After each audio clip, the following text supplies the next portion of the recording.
Okay, I think we have most of the stragglers have made their way around, so once Mary finds her seat.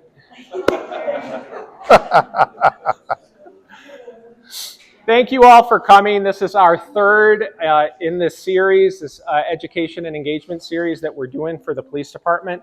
My name is Jim Baird, and I have the pleasure of serving as the police chief. I'm going to introduce a couple people here real quick that you're going to be hearing from today. We have Commander Parker. He'll have kind of the second half of the agenda. Deputy Chief Hawkins will have the first half, and Kylin, the PIO, is going to sprinkle herself in here and there. We also have from the city as well, we have Adam here. He is with the city attorney's office, and so once we get into a deeper agenda item, I think there could potentially be some legal questions. So we can get to those when we get to it as well. Just real quick, who is here primarily for the ALPR discussion? And who's here just kind of in a general sense? Just kind of curious. Okay, thank you. Kind of what we kind of expected. But so you can see our agenda here. I'm sorry? Can't hear you. Can't hear me? Okay. I'm going to stand in the middle of the room. So some of you, unfortunately, won't be able to see me. So, but anyway. This actually is a little bit better because now I can see the agenda a little bit better too. But we're gonna spend a lot of time today talking about the various types of cameras that we use in the city of Thornton in the interest of public safety. And so what we're going to talk about first is our traffic enforcement cameras. Has anybody here been given a gift from any of those? Okay, all right, yeah. A couple of our officers have as well, frankly. And then the traffic operation cameras, those are something that is used by our engineering department to help traffic flow and to understand what's happening on our roadways. We're going to talk about body-worn cameras, which you see all of the officers here are wearing right now. We're going to talk a little bit about some emerging technologies, and frankly, one that we don't currently have that I think we're a little bit behind the times on getting is in-car cameras. We don't actually have those in the city of Thornton today. And what you'll see, has anybody ever seen any of our body cam videos from incidents? So you're looking at the steering wheel of the car as they're pulling up to the incident. And then eventually when the officer gets out, we have a little bit better understanding of what's going on. So we're going to talk about that and some emerging technologies, like I said, and then we're going to get into the ALPR discussion. So that's kind of what the agenda looks like. The format for today is we're going to stop after each of these sections and just address any questions that anybody might have. If there's something we have the ability to answer in the room, that's going to be our goal. If there's something that we don't know the answer on, we'll get back to you, and Kylin will explain the method that we're going to do that. So thank you all for coming, and I'm going to turn it over to Commander Parker. Real quick. Oh, and I have to give up my microphone. All right, thank you. So before we get started, let me apologize. We will speak as loud as we can. The audio system for this location was not functioning today for whatever reason. They were going to try to find a replacement, but so far we haven't seen that arrive. So we're going to work through that as best we can, talk as loud as we can. We can stand in the middle if we have to. There you go. Yep. All right. Oh, sorry, Kai. Sorry. All right. Once again, I'm Paul Hawkins. I'm the Patrol Division Deputy Chief. I will try to speak loud enough so that you can hear me in the back. If you can't, please raise your hand. Let me know. It's too bad that we don't have some of the audio working in here, but let me know. I broke these out a little separate between the red light and the speed enforcement vehicles because they are a little bit different. So I wanted to be able to kind of differentiate the two when we're talking about them and kind of start off with how we got here. So this program obviously was built with safety being the key, not necessarily for the revenue of the system. Many of you may remember back in 22 and 23, we had some pretty horrific crashes in the area of 120th in Colorado, some east, some west, but some pretty nasty fatals. We had one where a father and a small child were killed in a DUI crash where the car caught fire and everything else. And so that kind of spurred the questions of what can we do to try to alleviate some of those red light violations that hopefully would prevent some of the different things that happen. When you talk about intersection-related crashes, the body as well as most of the cars that are on the road today are designed to handle front and rear collision crashes. That's why you got seat belts and airbags and everything else.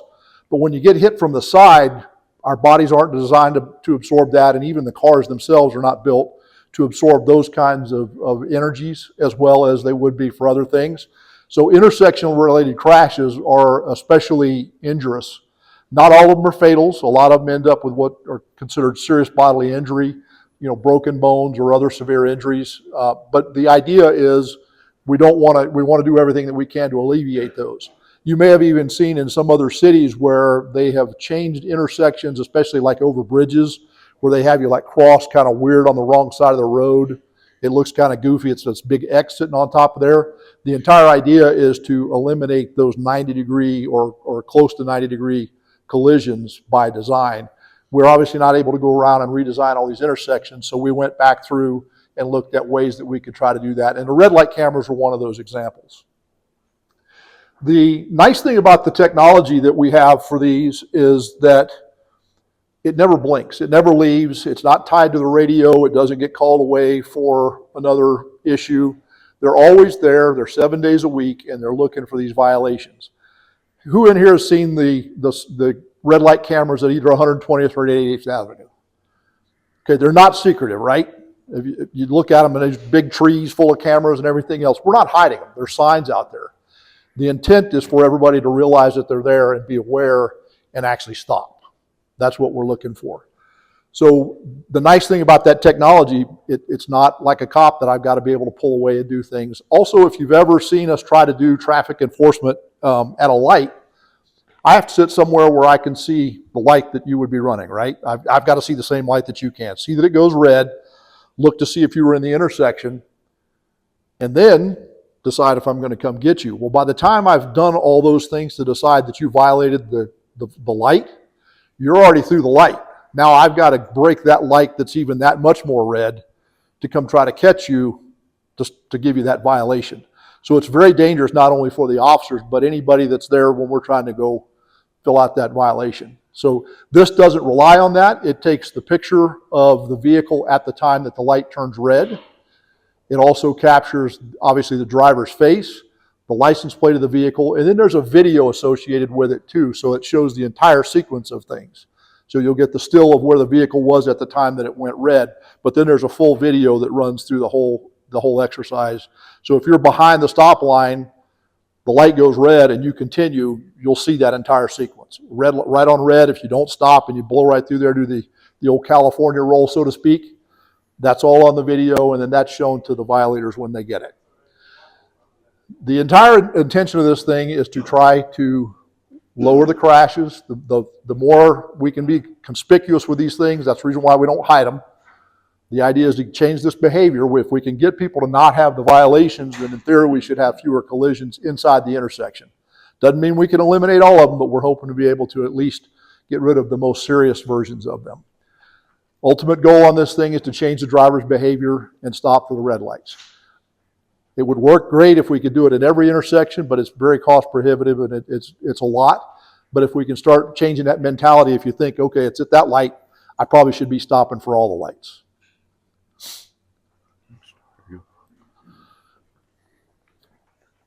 So we talked about the locations right now are at 120th and Colorado Boulevard and 88th Avenue in Washington. Those weren't just randomly picked. We did about a 2.5-year study of the total number of crashes in intersections. We weren't looking we're looking basically inside the box of the intersection, if you will. Not somebody that rear-ended somebody a half a block down. These are inside the four corners of the intersection. And those two intersections came out with the highest number of crashes. 120th in Colorado was number 1, 88th was number 2.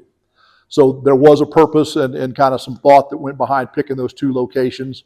It also allowed us to spread them out across the city so we kind of have some equal representation to see what kind of behavior changes that we get out of them. That data was not just on fatals, it included that serious bodily injury function as well. The Vision Zero program, who in here has ever heard of that? Okay, some of you haven't. Okay, so Vision Zero is something that was kind of started, God, I don't even know how long that's been, 2 or 3 years ago, I guess. NHTSA, National Highway Transportation Safety Administration, came out with this thing. Their idea was by 2030 to be able to bring fatalities down to zero. Lofty goal, right? Pretty hard to do. But we've got to at least try. The idea being that if we don't, we're just throwing up our hands and giving up, and that's not really an option for us. So we tried to tie as much of these programs to our Vision Zero program and what we were trying to accomplish as a result of that. When you look at the intersections, think about it. You have pedestrians crossing at intersections. You've obviously got all the cars happening there, the turning and everything else. They seem like a great place to start with. Is there another slide for that? Your map. Oh, the map. Okay. All right. So before we get to the map necessarily, I do want to talk about what constitutes a violation. I had somebody ask the other day, what does it mean, or how do you justify, what do you call a stop? Stop, quite simply, is the cessation of all movement. If you pull up to the line and stop, in our case, we set it for the crosswalk, not the actual stop bar, so there's even a little extra distance there for you to play with. But if you pull up and stop, come to a complete stop, and then make the right-hand turn on red or whatever the case may be, that's not a violation. When you come up and you're still rolling 5, 10, 15, some cases 20 miles an hour and don't stop, guess what? You're going to get the violation coming at you. The other thing to think about when you go to these intersections, if you've ever actually sat there when they're doing their thing and you see the lights flashing all over the place, doesn't mean that you were the subject because you saw the lights. Just because you can see them doesn't mean they were coming after you. These cameras are designed that you not only we get a picture of the rear of the car, so it shows the plate of the car, because not every car has a front plate, although they're supposed to in the state of Colorado, it doesn't mean they always do. There's a camera that takes a picture of the front of the car to capture the driver. And then there's also video of the violation as it's occurring. So you're getting all three of those things occurring at the same time. Because of the different angles that they're having to take those shots from, I could be sitting over here in a whole different direction and see the flashing or whatever the case may be and be all like, well, was that for me? Unless you get the violation in the mail, wasn't you. So, but there are multiple cameras going off, so I know that's been a source of questions and contention about, well, I was just sitting there minding my own business at the light. That's not you, okay? Hopefully that clears that up. Let's see, what was the other thing? I was going to touch on that real quick. The fines on these things, so anybody that's ever gotten one of them or hasn't gotten one of them for that matter, the fines on these are set by the state. They're $75. It's a flat rate for red light violations. There are no points associated with these. It's not like getting stopped by a police officer where that would typically be a 4-point violation and start at $120, at least in the city of Thornton. This is a whole different thing. These are civil for that factor, so there are no points associated with them. Okay? I think that was the end of that section. Yeah. Do you have any questions that I can try to answer for you on the red light portion of this? Yes? Do they record only when somebody goes through a red light, or do they record constantly and you look up the target when they do a red light? They do not record constantly. They really don't record until a violation is detected. So it actually reads the light when the light goes red in a direction. When it picks up that movement, that's when it starts that, I think it's a 5-second recording. And then the still pictures that go with that. And then those are captured into an evidence packet related to that particular vehicle, the license plate for that vehicle. And then those are captured by the company, the vendor. Then the vendor actually takes and reviews the entire evidence package, looks at it and goes, yeah, this looks like a good violation. It's got everything that we need to be able to do to send that on. And then at that point, they ship those to us at the police department. And I have a technician and some other folks up in records that then do a secondary review of all of those violations that the company says look like legit violations.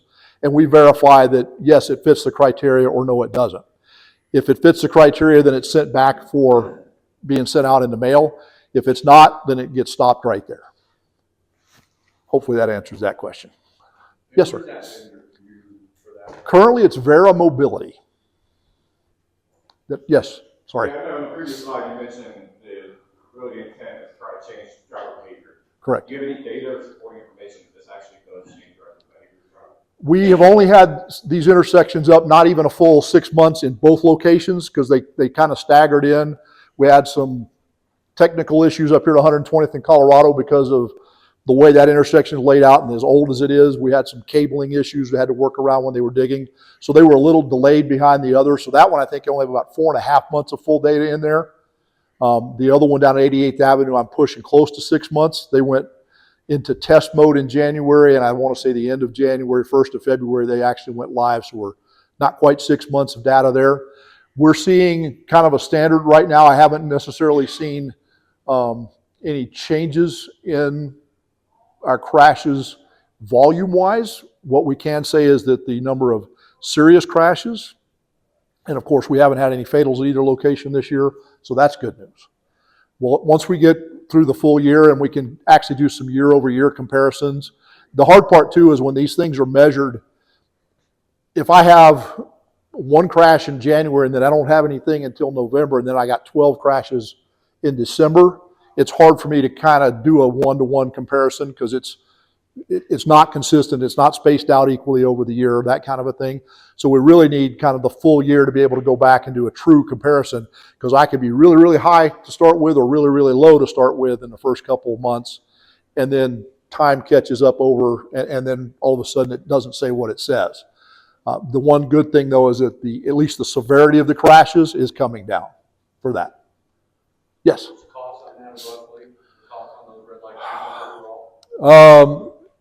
I'd have to look at the whole contract because the contract includes the speed vehicles as well as the red lights. I'd have to break that out, and I can get that answer for you though. Yes. Data doesn't tell you what you're hoping it tells you, but you just continue it. Well, we're under this is a pilot program right now, and we're under contract with them. And then if the contract runs out and we don't have any what you would consider the success stories that it's doing what we want to do, then that would be a decision that council would have to decide if they wanted to continue. Are there certain KPIs they're trying to hit? Well, the main thing right now is that we're trying to get to this Vision Zero where we're having the 0 fatalities. We're also looking to see if this changes the behavior like we expect it to, because if it does, then it could be an opportunity for us over time to maybe put them at a different location where the behavior hadn't changed. So that's a potential there. How many speed vehicles do you have? 2. And I'll get to those here in just a second. Yes, sir. How many false positives have you gotten from this? Well, it's hard for me to say false positives because we have the double review of them. So once we review the case, it's either... It doesn't record until the violation happens. Has there been any instances where the violation didn't actually happen and it recorded information anyway? There have been instances where the cameras took the video and after review of it, it didn't support going forward with a violation. Yes, there have been a couple of those. Typically, those were early on in the testing phase when they were calibrating the cameras. We don't actually own the camera, we lease the equipment, it's through a contract. So if there are issues with that, we call them. But that's the whole point of the kind of the double check. We get a chance to look at them and verify that it's actually working correctly. If we or the vendor for that matter see something that's out of whack, then we address that. And there's no violations issued on something like that. How often are we calibrating? Well, right now they're checking them every week as the violations come through. As long as there's no errors or any consistent issues that we see, then they don't do any true calibration of them. It's only if there's an issue found. Yes? What can someone do if they want to challenge a ticket? So on the violation that you receive, and I don't know if everybody heard, or what do you do if there's you want to challenge a ticket? On the violation, there is either the website that you can go to, or there's a whole list of things that you can go down and submit either the letter that it wasn't your vehicle or it wasn't you, and that can be reviewed. That'll go back in for a secondary review, not only by the vendor, but by us to make sure that, yeah, we got it right, and that's who it is. If you've loaned your car to somebody and they're driving it, then it's going to come to you that way. If that's not the case, then there's still the court in the municipal court. You can contest the violations there just like you could any other violation. Yes? So if you come to a stop at a red light, Yes. and there's no traffic on it, and you go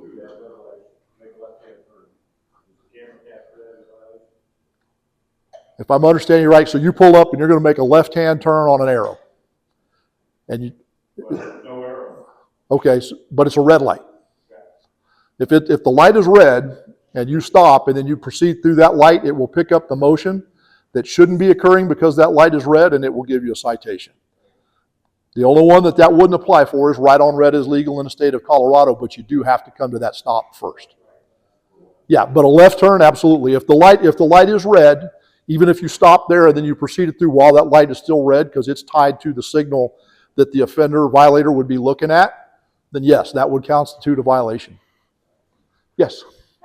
What's the turnaround time from first review, second review before it gets mailed out, and They have to be out within 30 days. Typically, we're seeing them within 3 or 4 days. The first review is done fairly quickly.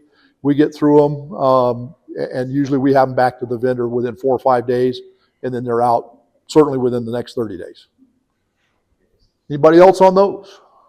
Yes, sorry. So it goes to the police department here and then Fair Mobility gets the data. No, so it first goes to the vendor, Vera Mobility. They look at it because it's their master computer that's reading this thing. They look at it for the violation. If it looks like a violation to them, they do what's called an evidence package. They put it together. It's that loan vehicle, the stills, and the video that goes with it. And then that packet is uniquely identified, sent to us for that second verification. As long as that verification occurs, then we send that back to them and go, yep, this packet for that vehicle on that stop time is legit. Go ahead and send it to them in the mail. If anything breaks along the way there, we don't decide that it's correct, then it just goes away. And I thought I saw one, yes. When you're doing your data calculations at the end to see how the drivers are doing or if they're doing what you want, are you looking at, like, for the crashes especially, are you looking at, like, is it winter time, what the weather was like, was it raining? I mean, or is it just, yeah, we had 12 crashes this year? A little of both. So this data really focuses only on the violations from here. Right. Separately, if we have the crashes that we go to, that's when I've got to send an officer out to respond to those. They're gathering all that data on the state form. If you've ever seen the thing, it's ridiculous with all the boxes that we have to fill out.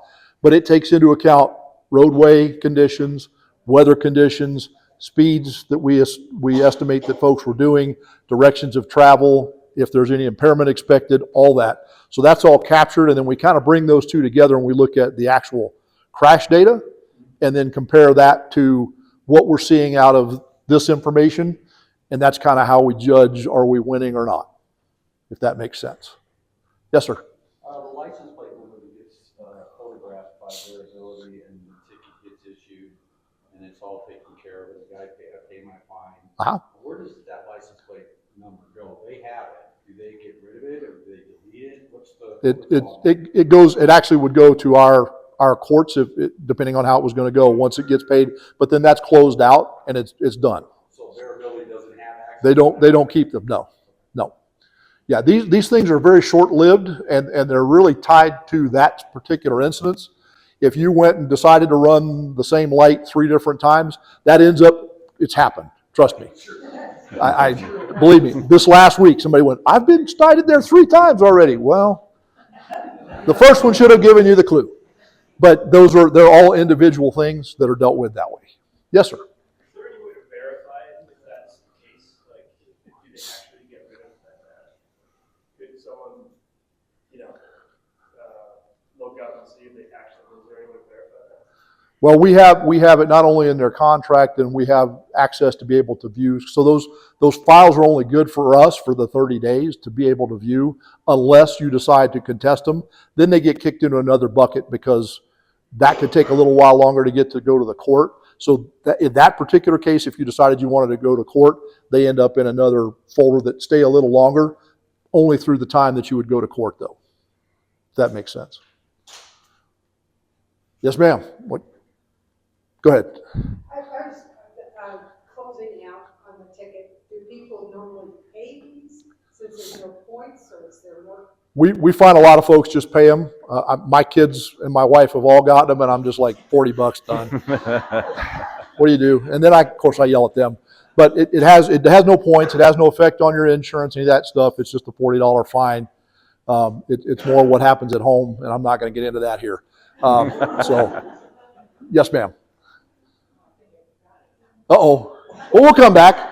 We'll come back. Anybody else got anything on the red lights? Oh. Yes, sorry. What's the plan going forward? Are you planning more of these red light cameras? Not currently, only because we don't have the full scope of their effectiveness because of the time that we have them. So we're still assessing these. These were done originally as a pilot. The city council wanted us to look at these and decide was this actually worth doing this, because it's a large endeavor and it's not inexpensive. So the idea being, let's see if they're actually doing what we want them to do. If they do over time, and we can show that empirically with the data, then we would go back and say, here's what we have. What do you want to do with it moving forward? Yes, sir. How long is this pilot program? Well, the contract with them is for 5 years. So that's typically, and that was mostly because of the amount of time and effort and cost that they have to install some of this stuff. Because if you look down there, I mean, it's quite the undertaking to run all the wiring and everything else and install them. So. Is there a way for us to see their policies and procedures or the contract to know how our data is being protected? That would be, I don't know if I can't share the contract with you, but I can find out if it could be shared with you. We could try that, I think. Well, it's subject to the contract. Yeah.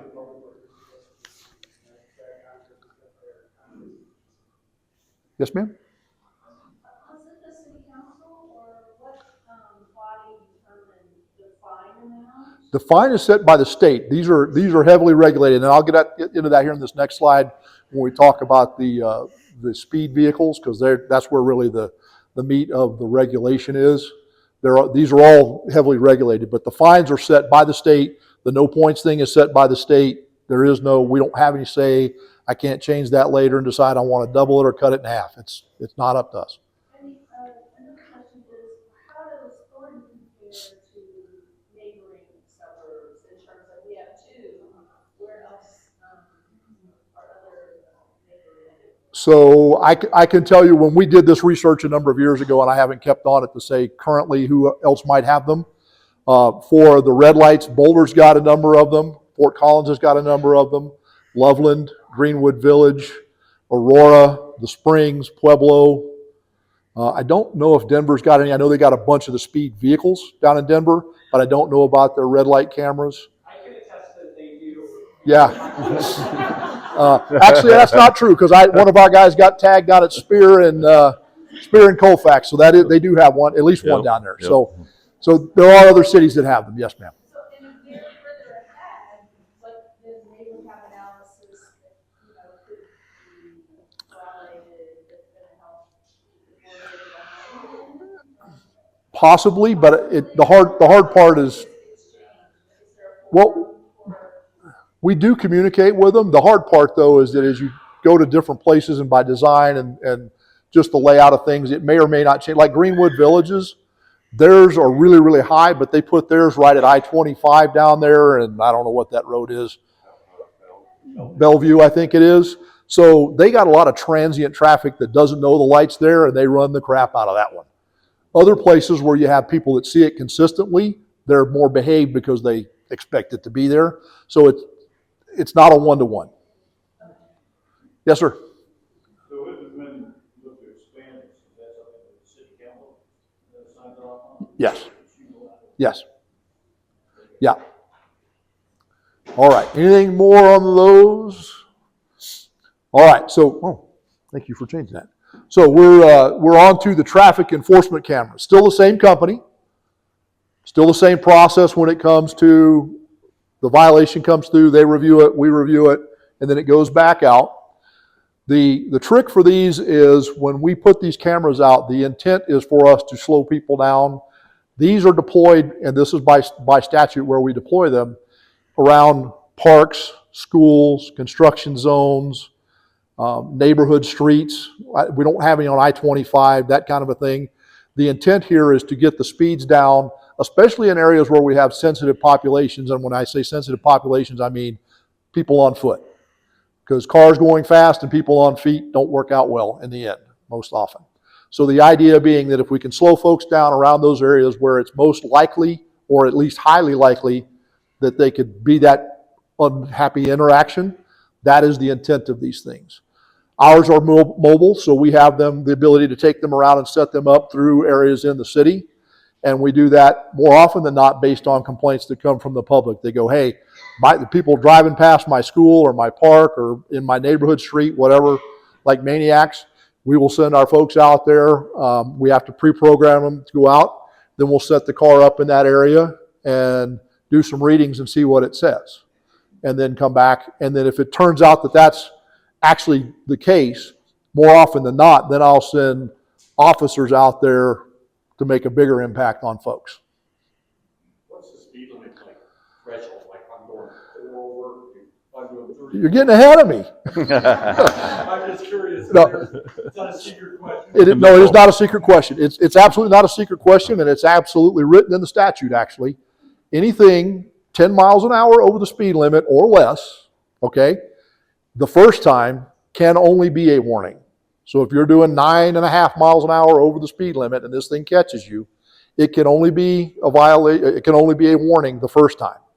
After that, you could actually get a ticket for that if you want to. We have them set up at 11.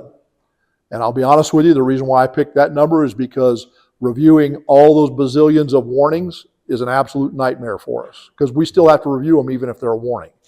So we set it at 11. If it can't be a violation, I'm not even going to worry about them. So 11 is the magic number for you. Okay? Don't push that if you get out there and you're 11 and a half. Okay? Don't come back and go, hey, the deputy chief told me 11 and I was close. Nah. Okay? But that truly is, that is statutorily written in there for a reason, and they set the fines on these things at the $40 for the speeding vehicles, and so that's why that's in there. But yes, it does measure all of them. Anything over the speed limit, because we put in what the actual posted limit is, and it will measure them, and it gives us a count of how many cars were in fact speeding, just not over that threshold, and then it also gives us the ones that are in true violations. Yes?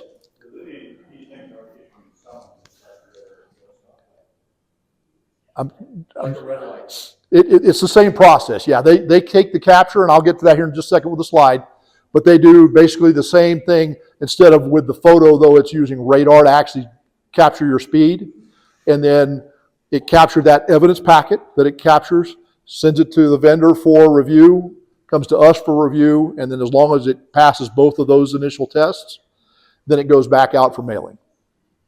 But you get a ticket for that, or you just place officers when you see that data, put these officers in that? Both. So if it measures you at 11 over, it will mail you a ticket for that.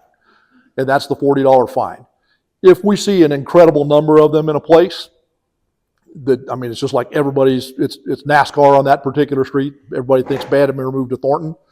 Then we'll put cops out there to deal with that, because we have the visibility of the officers out there actually stopping people is clearly apparent, and everybody gets it. So we have a little more visual impact with that than we do with these vehicles. But yeah, if you're at 11 over, it'll send you the mail-in ticket.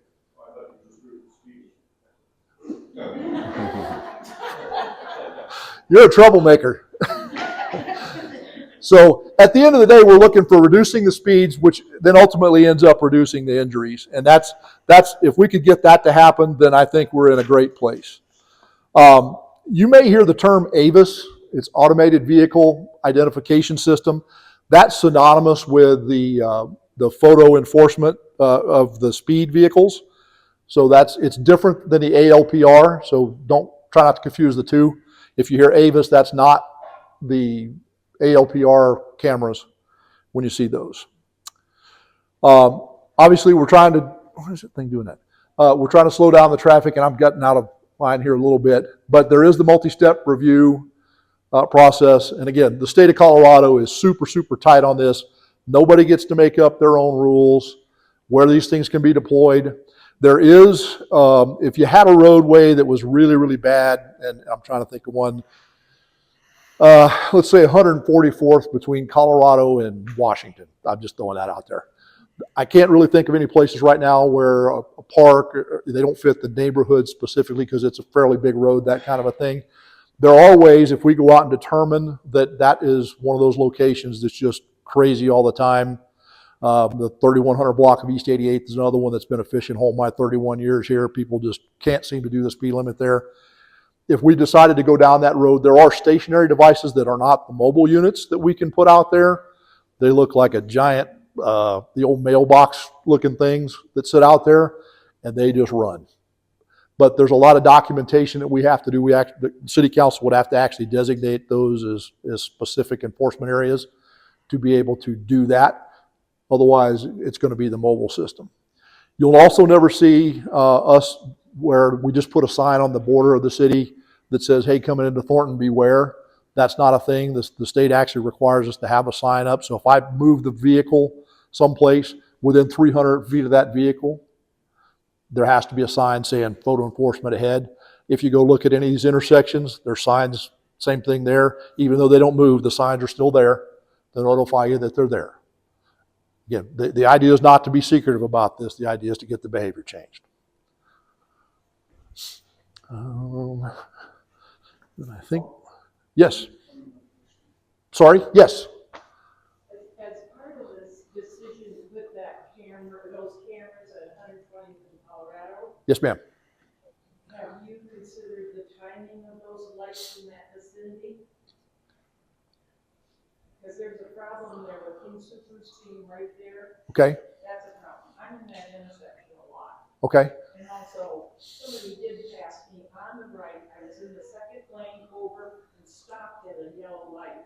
This guy saw the yellow and decided to gun it and go through. Had I gone through, he would have hit me.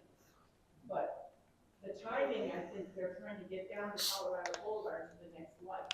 Okay. Well, I can tell you that these things don't affect the timing of the lights. The timing of the lights, yeah, that's all driven by traffic engineering. So if the lights are not cycling right, we can have traffic engineering take a look at it if that's causing the congestion. These are strictly just reading the lights as they occur, and it wouldn't matter where they were. If the light goes red, stop. That's Well, what I'm saying, that's why Colorado Boulevard is like a racetrack, because there's green lights all the way down the line, 112 to 104th. Somebody coming from 120 thinking that left turn to go down to 104th, they've got a lot of green lights there. okay. Well, we can certainly talk to traffic and engineering, and actually I've got a slide coming up here in a minute where we can talk about how they manage some of that. So we can absolutely address that. Here's a little slide that they provided for us. It's got their logo on it and everything else. This is for the speed vehicles. It uses the tried and true radar that we've used since I started here in 1995. It's assigned to the car. It's in the car. When the cars are taken out and deployed, we have to pick the location. We test the radar units with the forks at that time. So each time they're deployed, the tuning forks are tested on the device, which is whether it was in one of these things or if I use one in my car or when I was on a motor. When we took them out and deployed them, you always had to test them before you wrote tickets with them. The vehicles are set up in such a way that they're only picking one direction on these. They're not multi-directional. They're not both sides of the road. We have two of them. It's nothing to say I couldn't put one on either side of the road and catch both directions that way. But the way these are designed is they're reading out the back of the vehicle. They're taking photographs, front and rear, because that way we're not only identifying the driver, but the vehicle and then the plates on the back end. It's also getting us a good look at the radar read in and of itself. So hopefully that helps that. And then there would be a sign downrange before you approach this vehicle, whichever direction you were coming from, that told you that it was there. And if you've ever seen one of them, they're not inconspicuous at all. They've got a big thing on the top of them that sticks out and everything else. Again, the point is not to be sneaky. So, any questions on those? All right, moving right along. So, some of you may recognize this intersection. That's Thornton Parkway and Washington. And if you can see the little camera up on top of the pole there, we get a bazillion questions about what those things actually are. Those are owned and operated by our traffic engineering division with the city. They do a couple of different things. They use them for the remote traffic management. So if they get a report of a signal that's not functioning, first thing they'll do is look at one of those. Next thing they'll do is if they have incident management, so if we have like a crash somewhere and it starts backing up traffic because everybody's funneling that way. So a crash on I-25 as an example would be a great reason for them to use this. Everybody's getting off, say at 104th to get around the traffic, and they're going to either Washington or Huron or Grant, whichever the case may be, to get past the traffic on the highway to then get back on later. Well, as we start to see those volumes become problematic and the lights appear to be short cycling, but it's not, it's just the volume is all of a sudden overtaking that, they have the ability to look at this and go, okay, we've got an incident on I-25. We are overloading these arterials for what is normal under the cycling of the lights, and they can manually adjust that with this, and this is their opportunity to live view for that. And then the other thing is obviously the signal verification, because they will pick up the signals. These also, and I think that we're at about 95% of all the light or all the intersections, the controlled intersections in the city have these on them. There's a couple of them that don't, and they are in the process of being replaced. Part of the reason for that is if you've ever pulled up, I ride a motorcycle a lot, the old triggers that were in the floor, you used to have the tape in the roadway. Well, motorcycles don't have enough metal typically to set them off, or you'll get up there, if the weather's bad and there's a cake with ice and stuff like that, they won't necessarily read. These will actually pick up the cars and allow the lights to cycle better than the old in the ground wire kind of things that used to sit there. So they use them for that. These are live view cameras. They are not recorded. Traffic engineering can actually get into them at any time. We use them a lot at Thornton, or at the 4th of July, at the end of that mess when that whole thing's happening. And they'll get on those cameras and actually watch and see where we're backing up and that sort of thing. And then remotely on the traffic engineering computers, they can get on there and change the cycling, lock them open if they need to for a period of time. That's a great tool for them. They don't share these with us. We talk to them and we can ask them, hey, what did you have? Or can you help us with this because we have, say, an accident, we need to try to change the intersection around. They can do that from their end, but it's not something that we control. Any questions on those? I figured they'd be the easiest of the bunch. So let me just make sure I didn't miss anything I wanted to cover. All right, I think that was it. Any other questions on the stuff that I cover? I appreciate the questions, really. Yes, ma'am. You said the traffic cameras are not shared with you guys, so, I mean, they won't share with us, like, you need to get the fire trucks and the ambulances down the intersection, I mean, do they share with the staff at all? Not the cameras themselves. So there's a separate device. I think what you're talking about is the Opticoms is what it's called. It's a white strobe on ambulances and fire trucks that as they approach, it cycles the light for them to have a green light. That's a whole separate system in and of itself.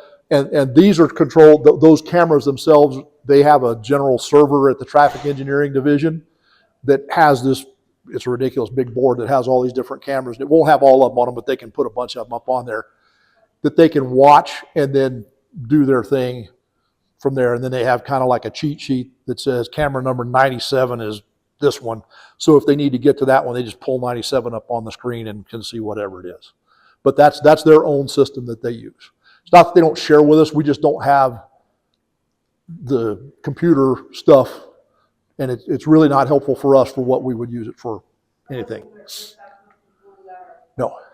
Nope. And again, those stuff for like the fire trucks and stuff, that's a separate little sensor. It's maybe yay big. Looks like a little bird kind of thing sitting up there. That's the Opticom that sets that off and just cycles the lights for those trucks when they come up. And then, yeah.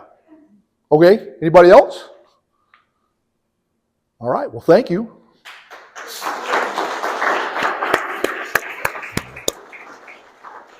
All right, let's jump into body-worn cameras.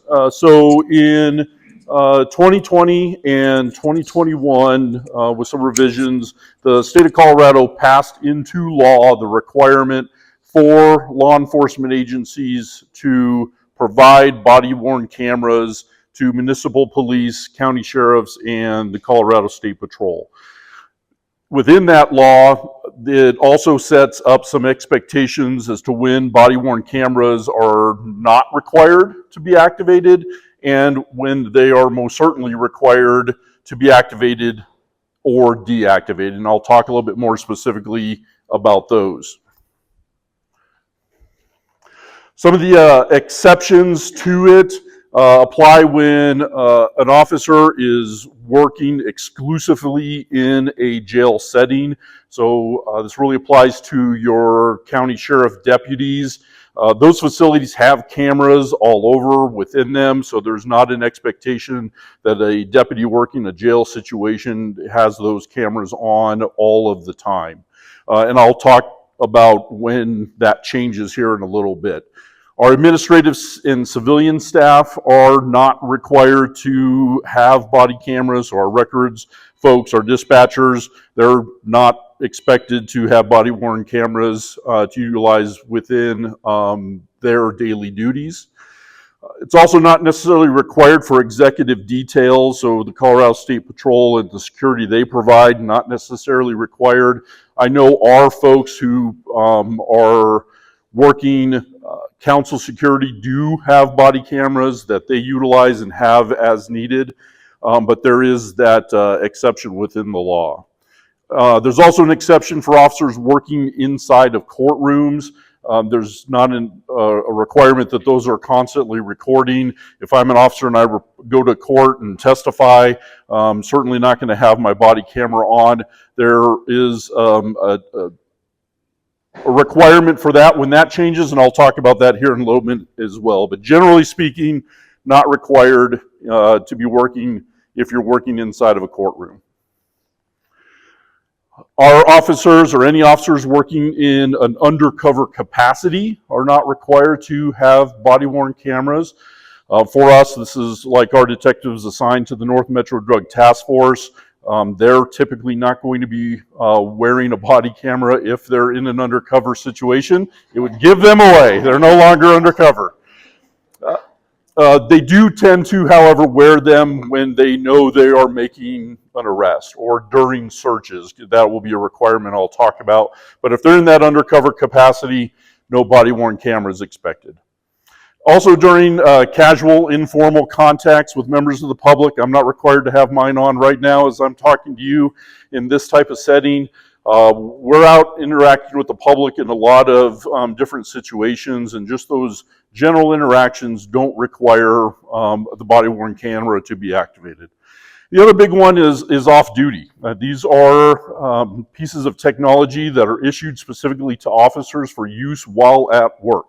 There's certainly no expectation that they're taking them home with them and have them while they're off duty. So if something happens that they feel a need to intervene in, then we know that they're not going to have a body-worn camera with them at that time. There's no expectation that they would.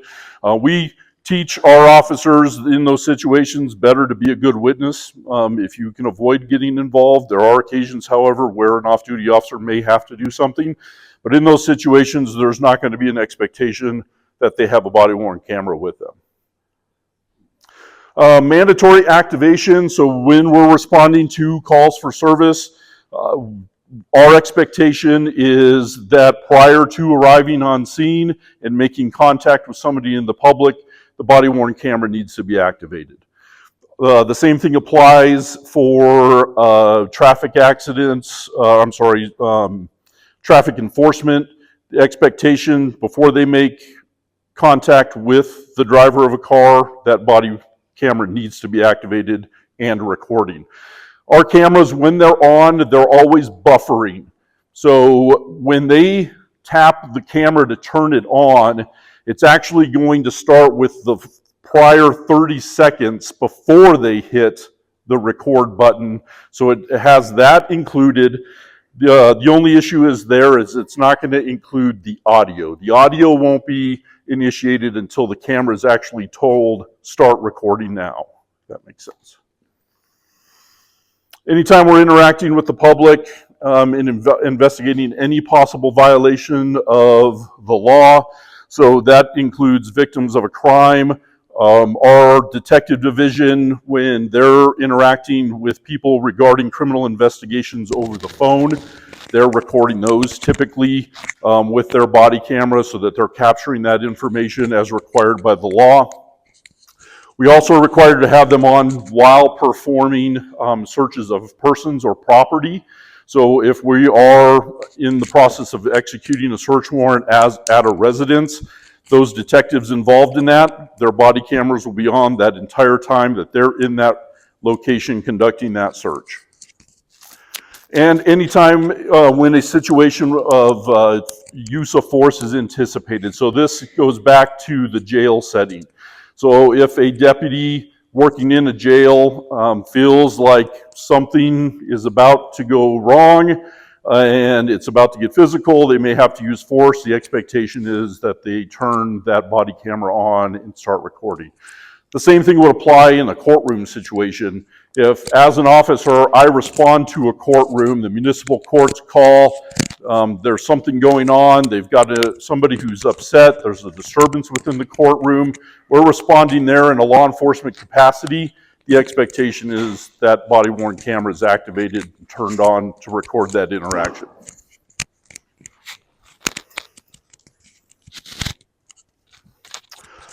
Some deactivation and prohibitions.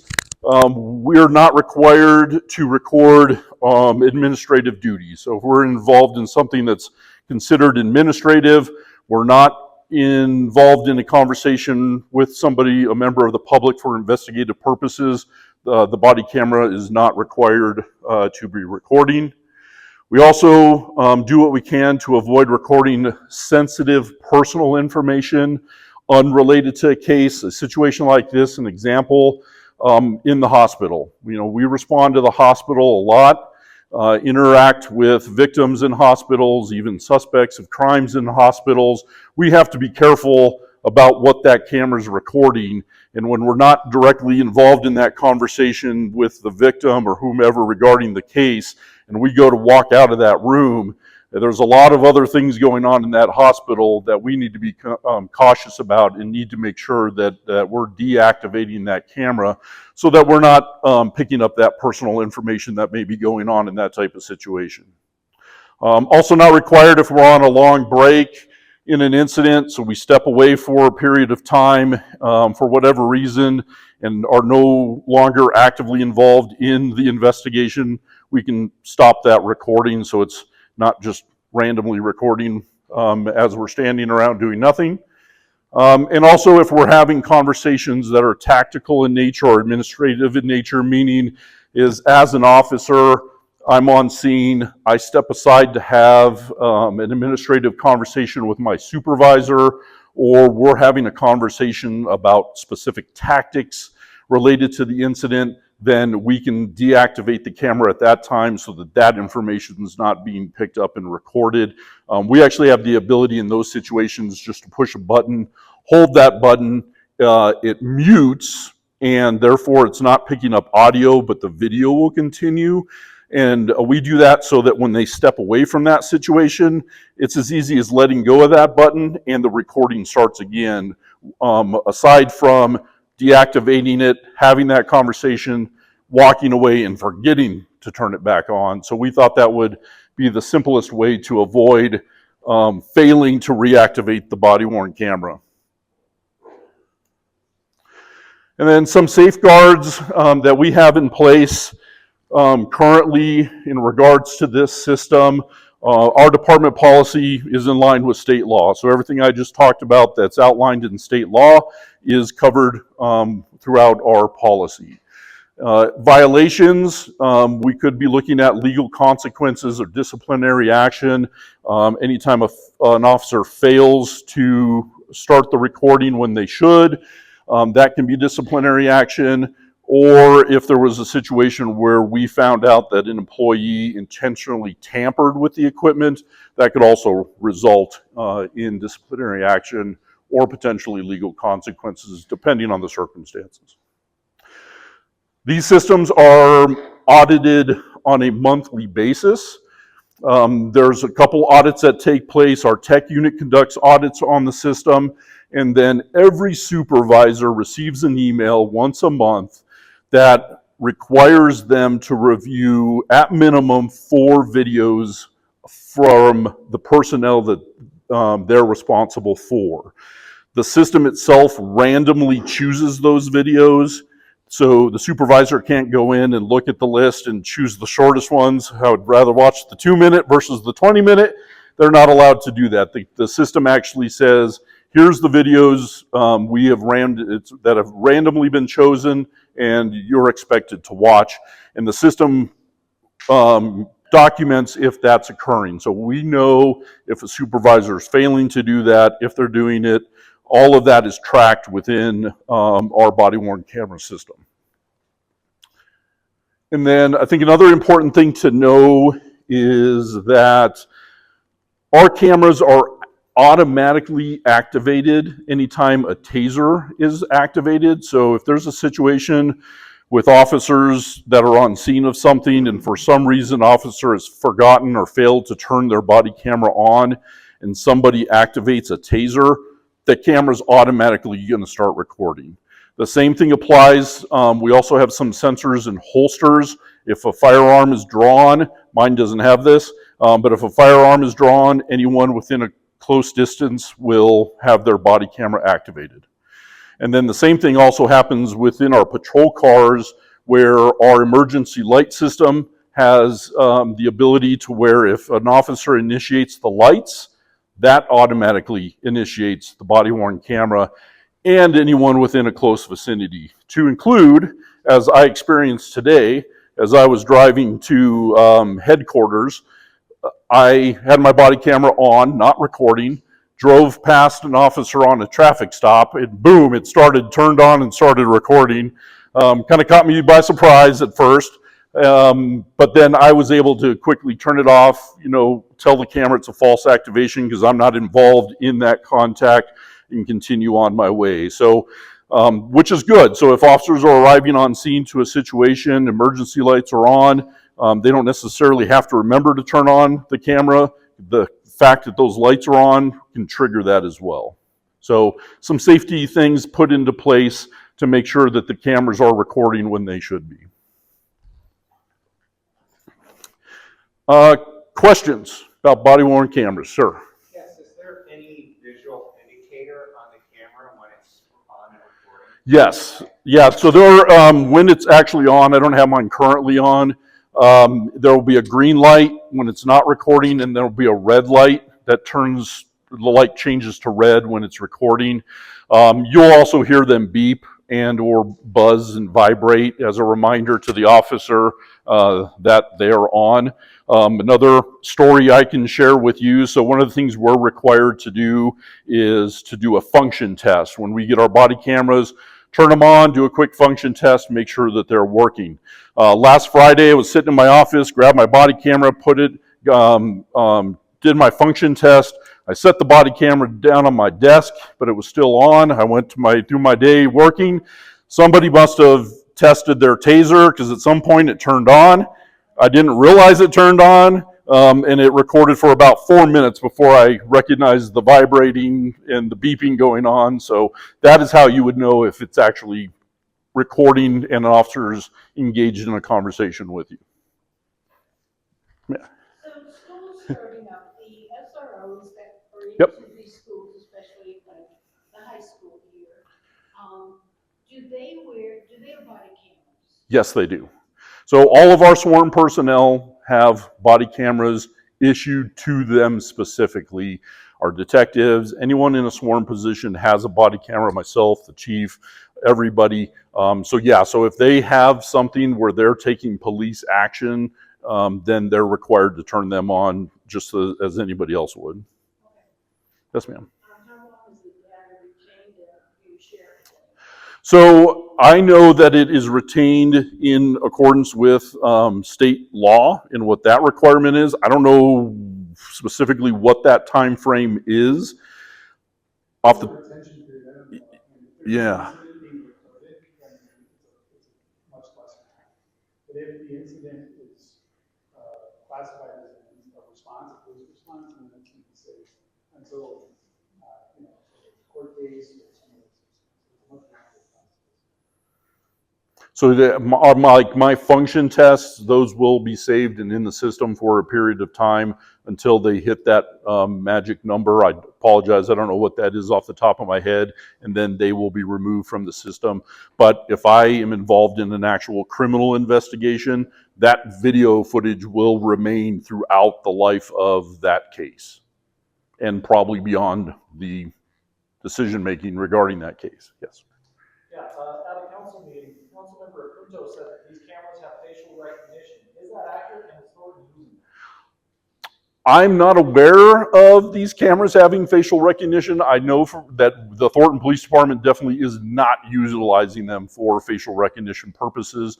We are not utilizing any systems internally for facial recognition purposes. What's the cost of one roughly?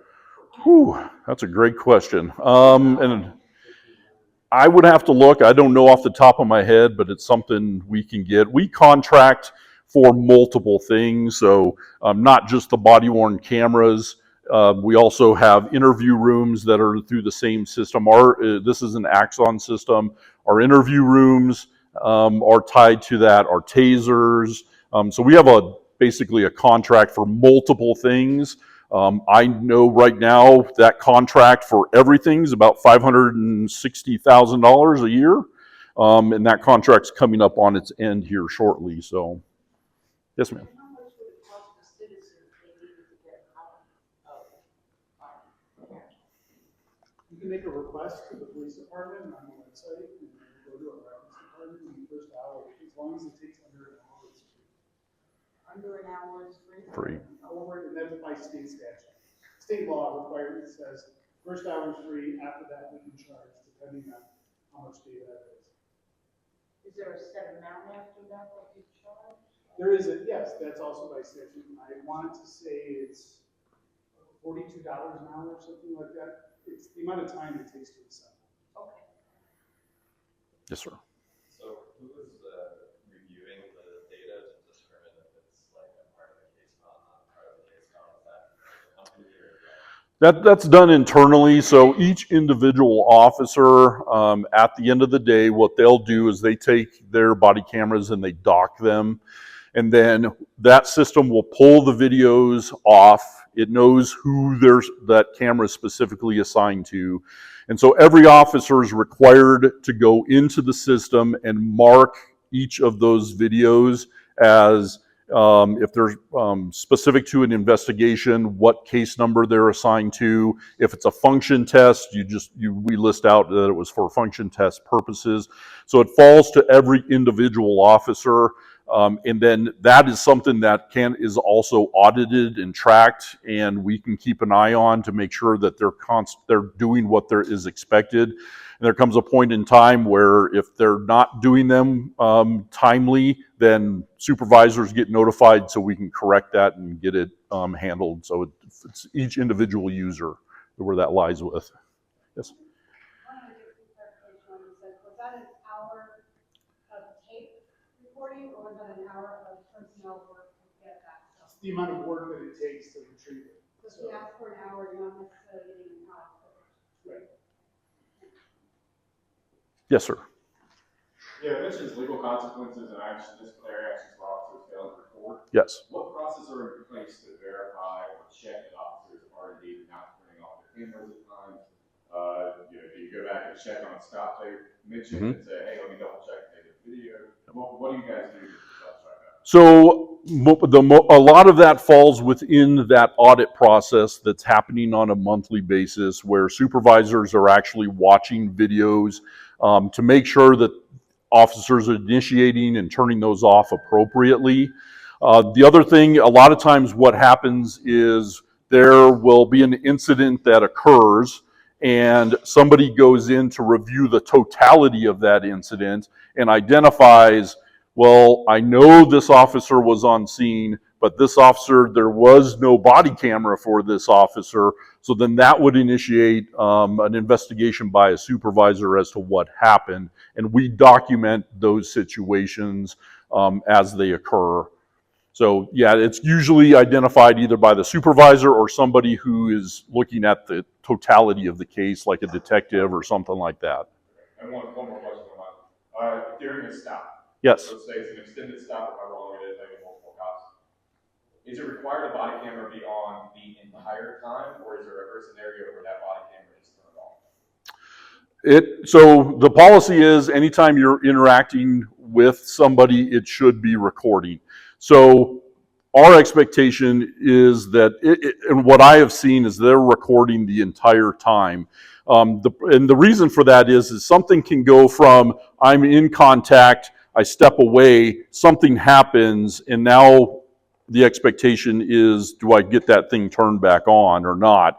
So I know our people are leaving those running through that entire time. We have video of people filling out summonses, all those types of things, going back up and issuing them. So this would include conversations that cops have with themselves as well? Unless it's administrative in nature. So they have the ability to deactivate or mute the camera for conversations that are administrative in nature. I can tell you there are a lot of situations where officers' conversations are definitely getting interacted or recorded because there's a short period of time between my interaction, step aside, have a conversation. So, but if it's administrative, they have the ability to deactivate or mute the camera. Anything else? All right.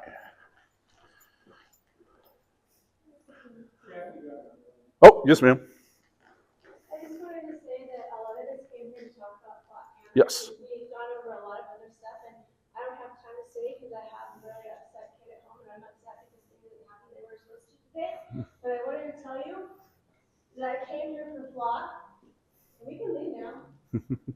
And what I wanted to say is I think if we own them, we put the regulations on them, we kept them here, maybe that would be a great thing. Otherwise, there's way too little control over, way too little regulations, and I'm terrified of them. All right. Thank you. All right, let me jump into in-car cameras real quick. You may have heard of these primarily referred to as dash cameras. Is how they came out originally. Dash cameras in and of themselves have been around for several years. In fact, longer than body-worn cameras. And those would be cameras simply that are mounted on the front of the car, on the dashboard, and are capturing what is in front of the patrol car. I want to talk a little bit more deeply about this. I'll tell you right now, this is not something that we are utilizing except for in our transport van or transport vehicle, which is primarily used for transporting individuals who are in custody from the PD to the jail, or picking up the jail, taking them to municipal court, whatever the case may be. That is the only vehicle right now that has this system installed in it. But it is something that we are very interested in expanding across our fleet. And I'll talk a little bit about the reasons as to why that is. Specifically going to talk about increasing safety and increasing transparency. So on the safety side, interior, the systems nowadays, they're not just focusing out, they're also capturing what's going on inside the vehicle, primarily in the back of the vehicle where we're placing individuals. And so it's an interior facing camera, constantly recording, that gives you a clear picture of that back seat. Extremely vital when we're doing transports and we have individuals back there, because what we can also do, and this is really handy in our transport vehicle, I describe it, it's kind of like an ambulance. You've got the cab where somebody drives, and then the back, which is completely separate. It's not like a car where you can just look back there and see what's going on. They have the ability to pull those cameras up and see what's happening in the back. So they have the ability to monitor arrestees in the back. If there's a medical condition or issue, something along those lines, they can react to that responsibly. If they're, trying to get out of their cuffs, so they can see that. If they're trying to pull contraband that was hidden and discard it, they may notice that as well. So extremely helpful in those types of situations. Also can ask help as a psychological deterrent, both for the arrestee. If they know they're being recording, maybe they'll behave themselves a little bit more, we don't know. But also the professional conduct of the officers themselves. If they've got somebody in their car, they know this is all be recording. Our expectation is, we always have an expectation that their, conduct is professional. But if they know that they're being recorded, maybe that's just a little bit more of an advantage. And then it also provides very critical evidence, should, God forbid, an officer be ambushed in their car. It could help provide evidence as to what took place in that type of situation. On the transparency side, similar to body-worn cameras, it can help us identify false claims of misconduct, or if there was, in fact, inappropriate things that have occurred, capture that as well. So it helps in that piece as well, adds some trust, we think, to the community, knowing that we're taking the responsibility to record this type of stuff. Also, the dash camera systems capture an entire timeline of the arrest. Then, from the point we place them in the car till we get them to the headquarters, all of that is documented and it's captured in video should any questions come up. And then, similar to body cameras, these can also be audited and reviewed by supervisors for, policy, those types of things. Make sure people are operating within policy. We can also utilize these systems to create training material if needed. Any questions on those? Yes, sir. Does the officer have the ability to turn off the camera in the car? I don't know the answer to that, but it would be something that we would take into consideration should we move to this technology, because that's something we would want to know as well.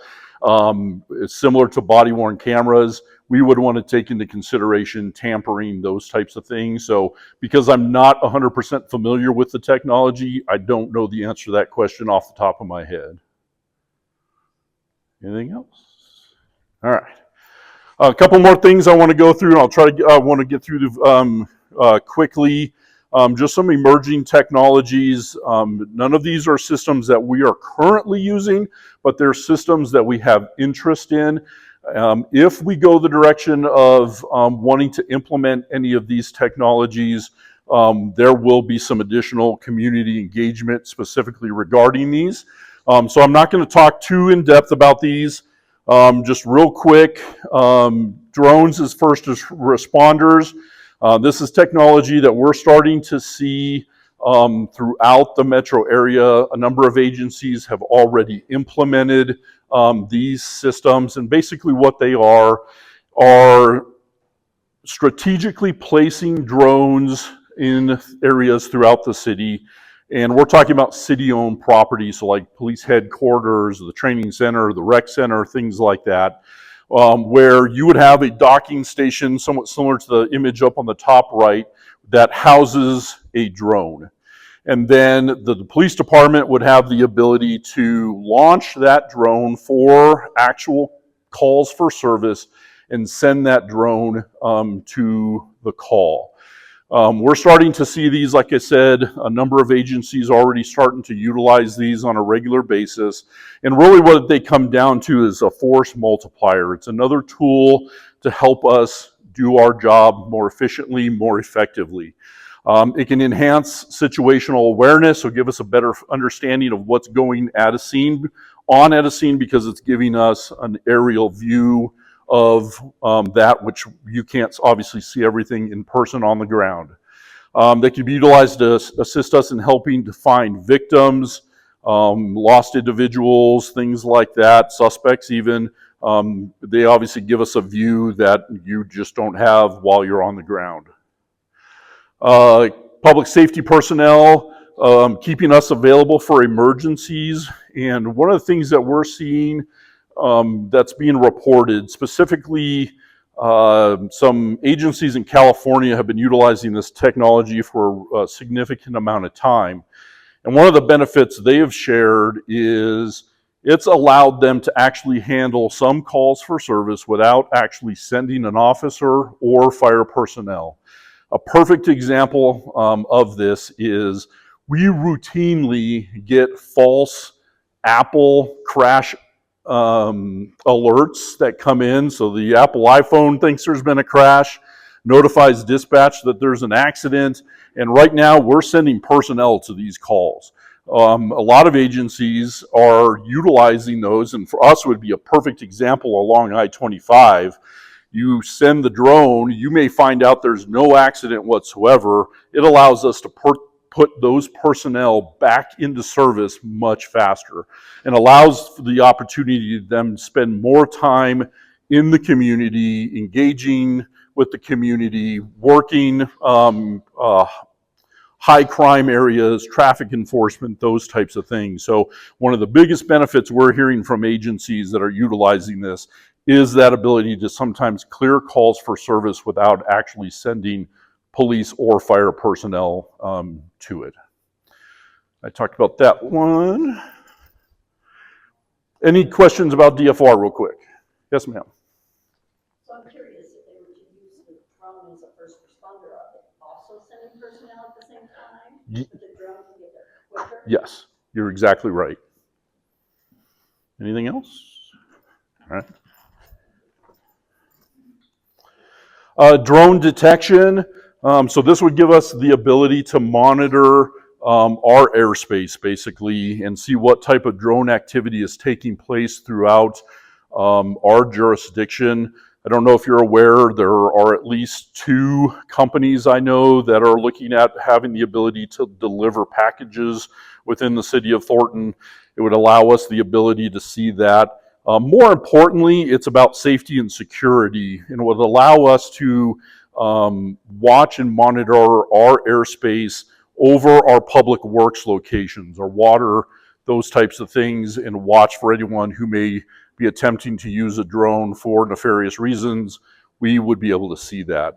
The other big one would be at our city events and having the ability during the 4th of July to focus in on that location and have the ability to monitor drone activity over the area. The systems help us also, could help us identify where the pilot is and allow us to respond to that location to address the pilot. So it gives us flight information, path, that type of stuff. So again, a technology we're not currently using, but one we definitely have some interest in, specifically to the safety of our jurisdiction, especially as our airspace starts to get a little bit busier.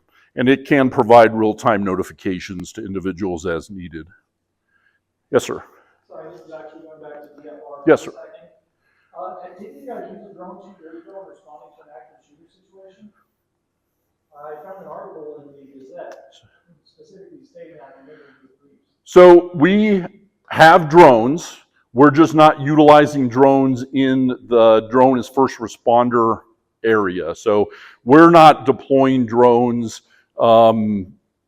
to calls for service remotely from a remote location. We have drones that we do utilize for cases, but there are situations where an officer would have to take the drone out of their trunk of their car or whatever, put it up in the air and utilize it. So we are using drones in that type of situation. We're just not using them as first responders as that program's intended. You bet. Yes, sir. What would be the cost of these drones? It depends. So there are a number of vendors, and that is something that we are currently looking into. We have not settled or on any specific vendor that we are specifically interested in. There are 3 that we have looked at that we're aware of: Flock, the product by Axon, and Motorola. And they're varying costs, and they're annual, similar to our Axon products, those types of things. So if we go in this direction, and like I said, we will have some very specific community engagement regarding it, then we will identify the number of drones that we feel is necessary to cover our jurisdiction, and then we'll get into specifics about the costs and have a much better idea. Does that have to be approved by the council, or is it like? It's something that we would go to council for. So our plan right now is to put together a community engagement process and then discuss it with the council. Thank you. Yes. So those three vendors you stated also do ALPR. So my Yes. question is, would you be using those drones for an ALPR-like function as well? Have drones monitoring the skies, taking a look at the roads, taking a look at the vehicles, recording that data for daily use? So these drones would specifically only be used for calls for service. So they're not patrolling the skies. They're not just out randomly capturing people's activity and the things that are taking place. So it's not ingesting data on a regular ongoing basis. When these launch, they actually launch with the cameras at the horizon. And with the intent of you fly to the location and then you focus on what is at hand.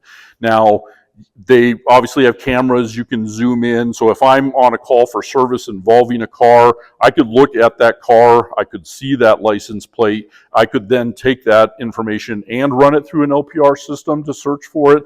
But it's not flying constantly collecting data and doing anything with that data.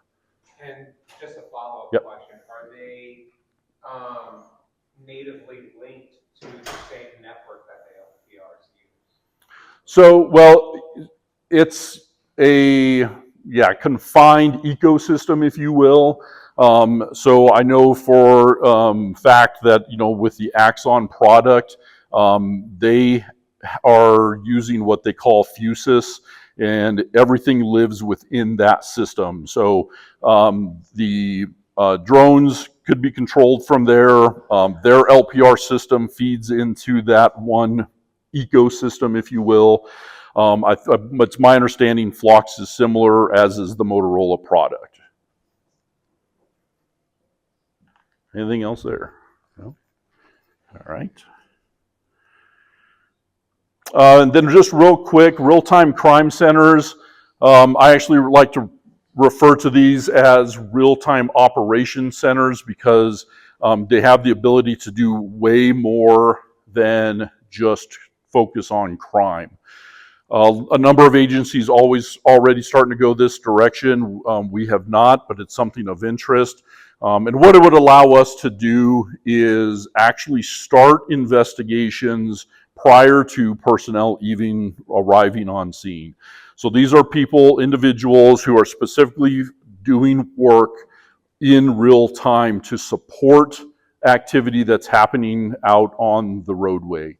A lot of these centers, what they're doing is officers will be on scene conducting an investigation, and these centers have the ability to pull up the body cameras live and listen to what's going on. And as information is being provided to the officer, they can already start looking into that information. Whereas today, officer takes the information down, has to step away and conduct the investigation, you know, at a later time. This is all very much real time, allowing us to impact these incidents on a much faster rate. They're also working in conjunction with the DFR in a lot of situations where these centers are also responsible for drones and observing that information as it's coming in. It gives us the ability to respond to situations in a much more rapid way than we can currently. So again, something we're not currently using. Again, if we go this route, we will have some very specific conversations with the community and with council about this before we would go live. And we are currently learning more about these as we speak, visiting with agencies that have already implemented this technology so that we can gain a better understanding of it. And then we'll kind of go from there. Yes, sir. It would be before. would that technology start to utilize satellite imagery? Not to my knowledge. I'm not aware of any of this utilizing anything satellite-wise, at least not at the law enforcement level. Federal government level, I don't know. I can't speak to them, but I'm not aware of anything from a satellite perspective for local law enforcement. So would this hub be actually in the police station, being monitored by actual officers or people working in and for Thornton, or is it another contract situation? It would be people specific to the city and Thornton, employees of the police department, and we can do it a number of different ways. It can be mixed, sworn, non-sworn, those types of things. A lot of agencies doing it in different ways, but they would be Thornton employees. Yes, sir. They'd be used for mental health issues and stuff like that too. You have like a psychiatrist there or somebody who's trained in counseling.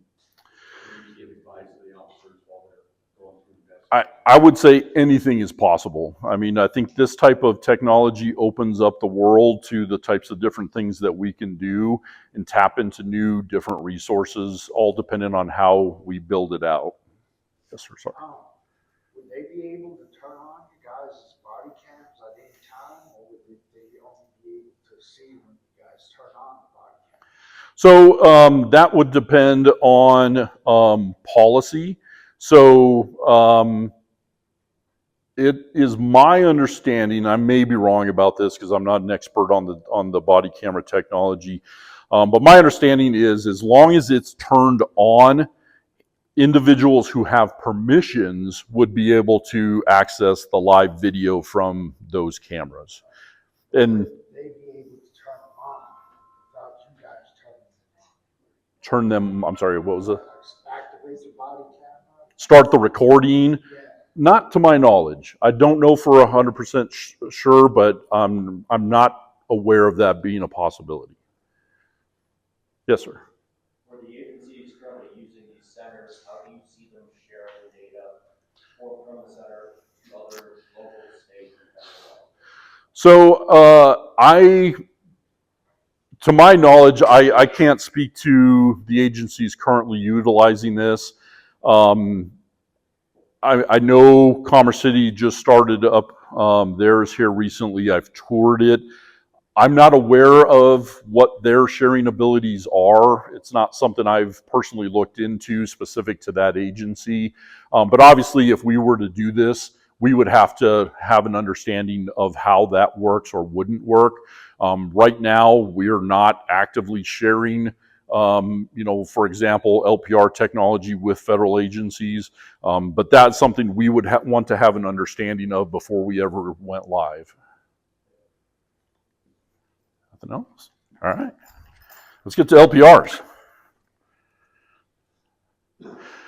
All right.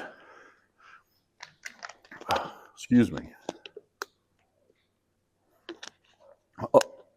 So the information that I'm going to talk about, we have been talking about for a while. It's information we've discussed with City Council on a couple of different occasions.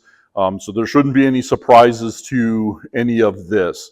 We started utilizing LPR, license plate reader technology, back in 2019 through the use of a grant. And then we added to that system starting in 2022, and that is when we specifically began our relationship with Flock. Prior to that, it was LSAG. We have 4 cameras through them, plus our 7 mobile cameras. I'll tell you, none of those are working currently because there's a problem with the connection between us and the state.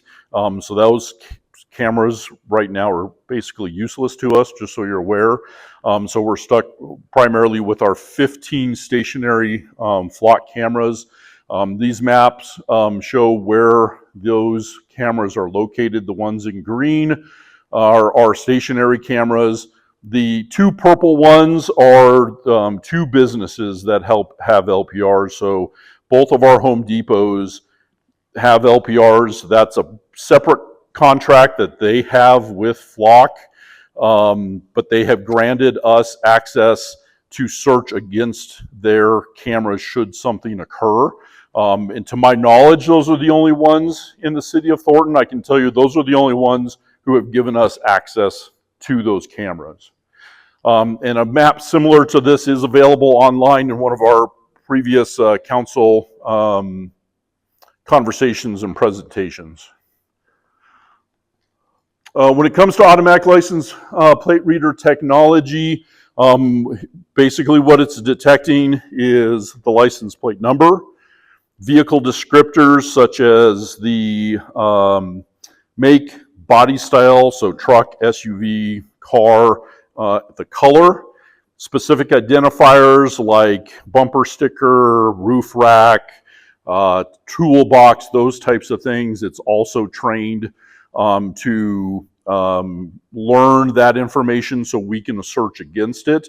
And that information, as it's captured, is currently in the city of Thornton, is kept for 30 days.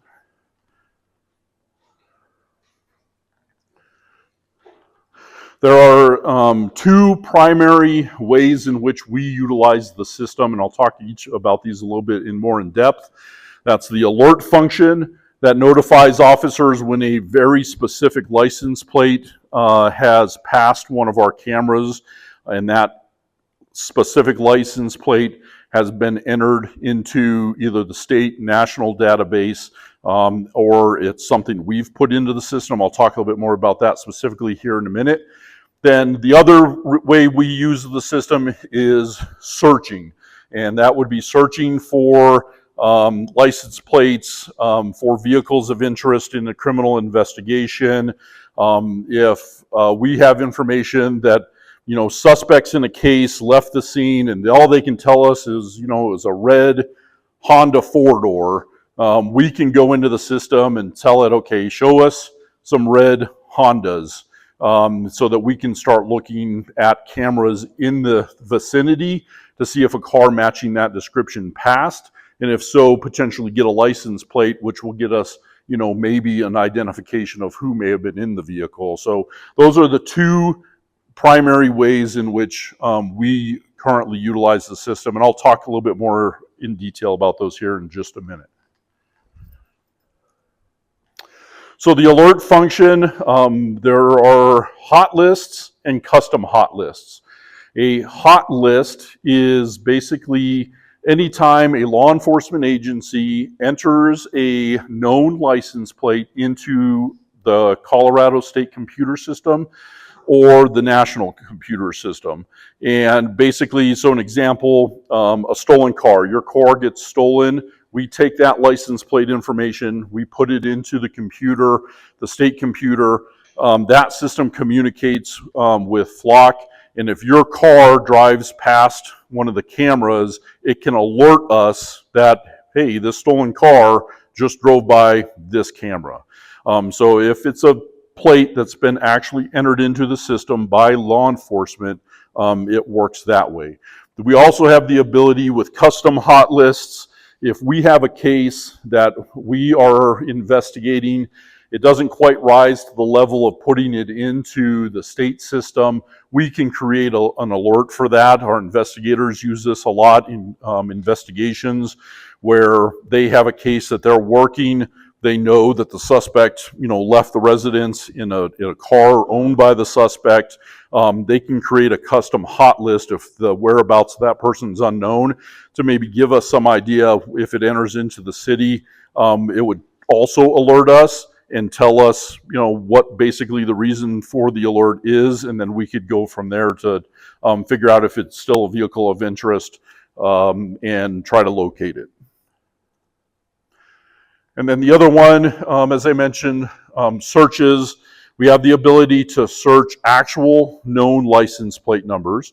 We can do a search with partial license plate numbers. So if a victim of a crime tells us, well, I know that the first three letters were ABC, and it was a black Honda, it gives us somewhere to start. And we can do some searches in the system with just that very limited information. The partial plate, that generical vehicle descriptor information. When our officers conduct searches, they are required to select the offense type.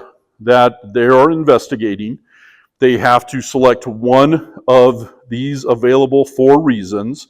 If the search was related to one of those alerts that I talked about, if it was a call for service that they were on, if it's an actual criminal investigation they're investigating, or if it's a situation where they're actually trying to find a wanted fugitive of justice.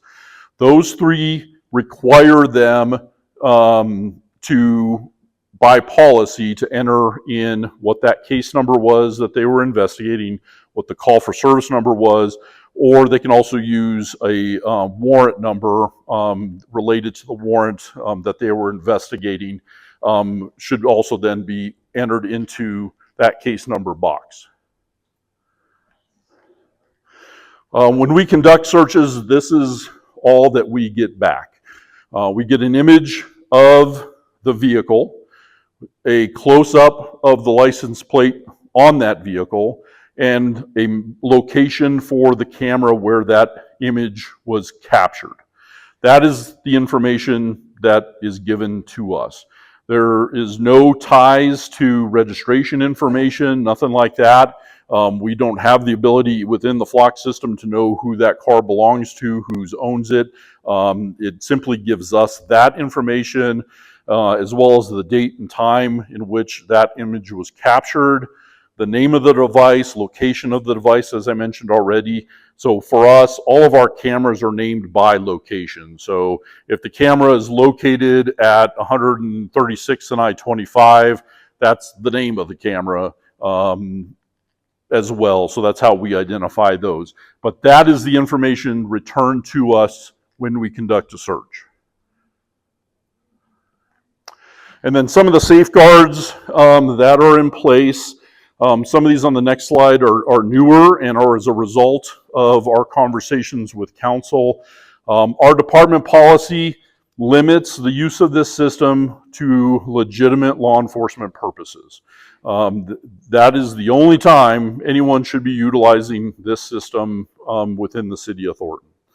The system denies access to the data for any searches anytime anyone selects or indicates that they're doing something immigration related or reproductive care related. Now, in the state of Colorado, doing anything like that would be a violation of law. We, as Thornton Police Department, can't even select those. Those are not even options that we could search for. Now, jurisdictions in other states outside of Colorado may have those as options. If they select the option, the system automatically says you're not allowed to touch and search against Thornton related data. The same thing would apply if they were to type immigration, reproductive care, abortion, things like that in the reason box. The system's also trained to recognize that and exclude it from ever touching our data. Just for clarity, it never touches any Colorado. Yes. And that's programmed, that I guess I can't speak to other agencies specifically, but I know specifically for the Thornton Police Department, I can't even change that setting. It is defaulted as enabled to prevent those searches from touching if those reasons are selected, and I cannot change that within the system. Federal agencies are not permitted to even request to share with our system. That is another setting where we basically have told the system if there's a federal agency out there, they won't even have the ability to say, Thornton, can we have access to your data? They can't even do that. So we do not see requests from federal agencies. And Flock is now identifying federal agencies by adding the name federal to the name of the agency itself. So anytime if they're doing business with a federal agency, they will add federal to it so that local agencies know that it's a federal agency. Yes, sir. How does that apply in terms of something like a federal warrant or an ICE warrant to access those systems? I would have to refer to legal on that. We've never been presented a subpoena for data that I'm aware of, but That's a good point. A judicial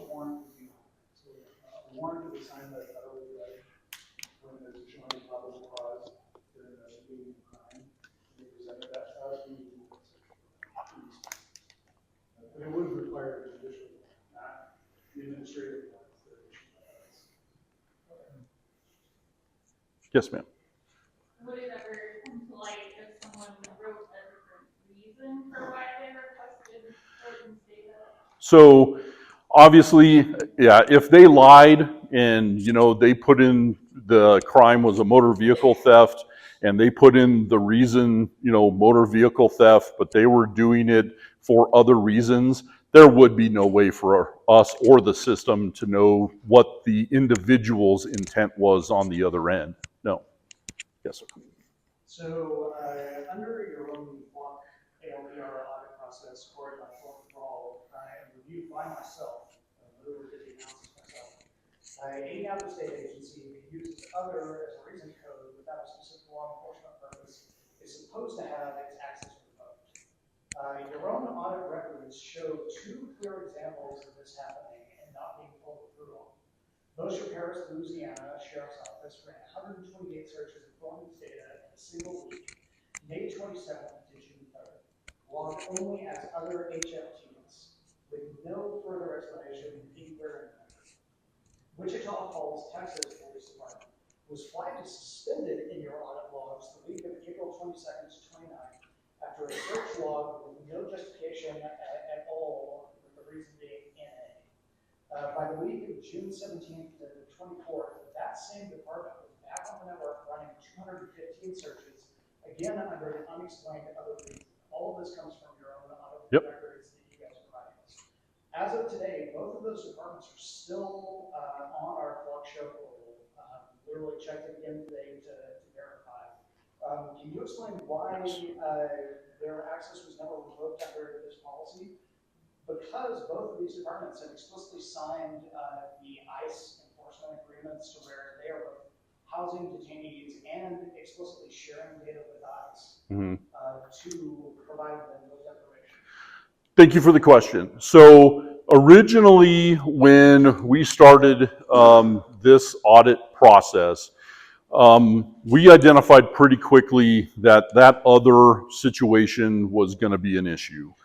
And the way we were handling it initially was we would basically log if they conducted a search under other and it wasn't clear, but that was not originally automatically resulting in a revocation of access. It was basically putting them on a watch list.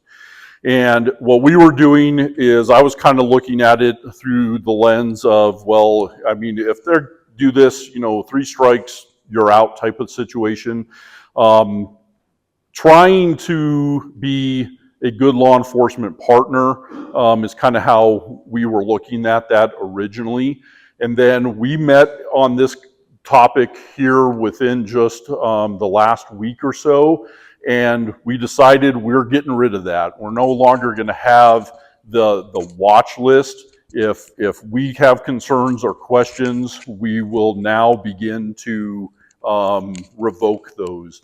So now what will start happening moving forward is if they do that, if it's an out-of-state agency, we will automatically revoke their access. So how is 215 searches not 3 strikes? So, well, it wasn't on the number of searches. It had to, we were looking at it, did they hit our audit log for that week for other searches? We weren't counting the number of searches they conducted. It was, did an agency conduct a search with other and no specifics? And if they were, we were putting them basically on our watch list.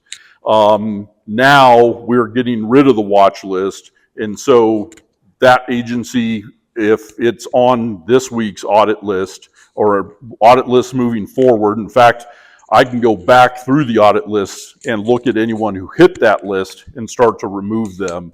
But now if it's an out of state, it hits the other, we will revoke their access. We have revoked over 2,000 some odd agencies access to our system because we didn't feel comfortable with that. If it's a Colorado agency, we're going to reach out to them and with our concern with the use of the other, see if they will change that. Ultimately, if it continues, we'll revoke that access. I have asked Flock to, I've told them that it would be helpful to law enforcement agencies to allow us the ability to not allow anything that selects other to even touch our system. That would be ideal. And knowing Flock, I won't be surprised if they find the ability to do that, similar to what they've done with immigration and reproductive care. That would take that problem out completely and never let those touch our network. So on the front end, we were trying to be good law enforcement partners, but we've gotten to the point, and at the direction of the chief, if it's national starting now and it's other, we're just removing those revocations. If it's a state agency, we're reaching out to them, letting them know our concern, see if that behavior changes. If not, it's a conversation I'll have to have with the chief to make a decision. Do we just revoke it or not revoke it? So Colorado State Patrol has been a perfect example of that. I would love to see that committed policy. Yep. Policy is actually not policy. Correct. Yes. And then secondarily, the concern about people continuously hitting this stuff. I still don't quite understand why one's not enough. And I hear what, and I hear what you're saying. We were not looking at the number of searches. We were just looking at the reason for other at the time. So now if it's one, it's going to ultimately result in a revocation. So, and we are in the process of updating our policy. We've been going through the system, making a lot of these changes that we've talked about, and we are going to incorporate those things into actual policy to include the audit process that's in there. That memorandum will be part of that policy so that it's incorporated there as well. We are just, because there are so many moving pieces and parts, we didn't want to make one change to policy, 2 weeks later make another change to policy, because that can be confusing to our personnel. But I literally just sent these requested changes to that commander this week. So, yes. One out of every, well, from an inventory standpoint. Yes. I have a lot of extensive background there, but roughly on a national average, 1 in 35 keystrokes is an input error. And there's been several incidences of input errors happening to innocent people through the clock system that has resulted in some pretty heinous situations. Do you guys, like, how do you operate? Is there anything you can feedback on that? So I can tell you that part of our weekly audit is, one, making sure that searches that are being conducted are being conducted for actual criminal investigations. They have case numbers. And we are right now randomly checking those. So right now we pull 20 randomly and check all 20 of those, trying to see if those types of situations are occurring. I haven't found any yet. The reason we landed on 20 is simply because, based off of our personnel, that was something we felt like we could manage in a weekly basis at this current stage. But part of our weekly audit process is to make sure our personnel are using these systems for legitimate law enforcement purposes, and their searches are attached to actual law enforcement case numbers, calls for service, things of that nature. Yeah, like if you misread a license plate, Yep. you put a 0 instead of a 2. Yes. That's So, what happened in that case. Yep. Somebody actually. Yep. So, and the expectation of the officer before they take action is to verify that the vehicle that they are about to stop, they verified that plate, they verified the actual information through our dispatch center. I can tell you that even humans make the error between a 0 and an O. So the officer themselves may think it's an O and it's actually a 0 and react to that. So that does happen as well. But our expectation is our personnel verify before they take actual police action. Another question on data real quick. Mm-hmm. You said that you guys get rid of the data after 30 days. Yes. And I understand that. That doesn't mean that the data is gone. And that data now goes to Flock. Now Flock has the data. Is that a true statement or a false statement, what I'm saying? So Flock in our contract has agreed that our data will no longer be available after 30 days. So they have told us that once it's gone, they cannot access it, they cannot get it. If we asked for it, there's no way they could go back and get it. What's that? Is it deleted? That we are told that it is deleted.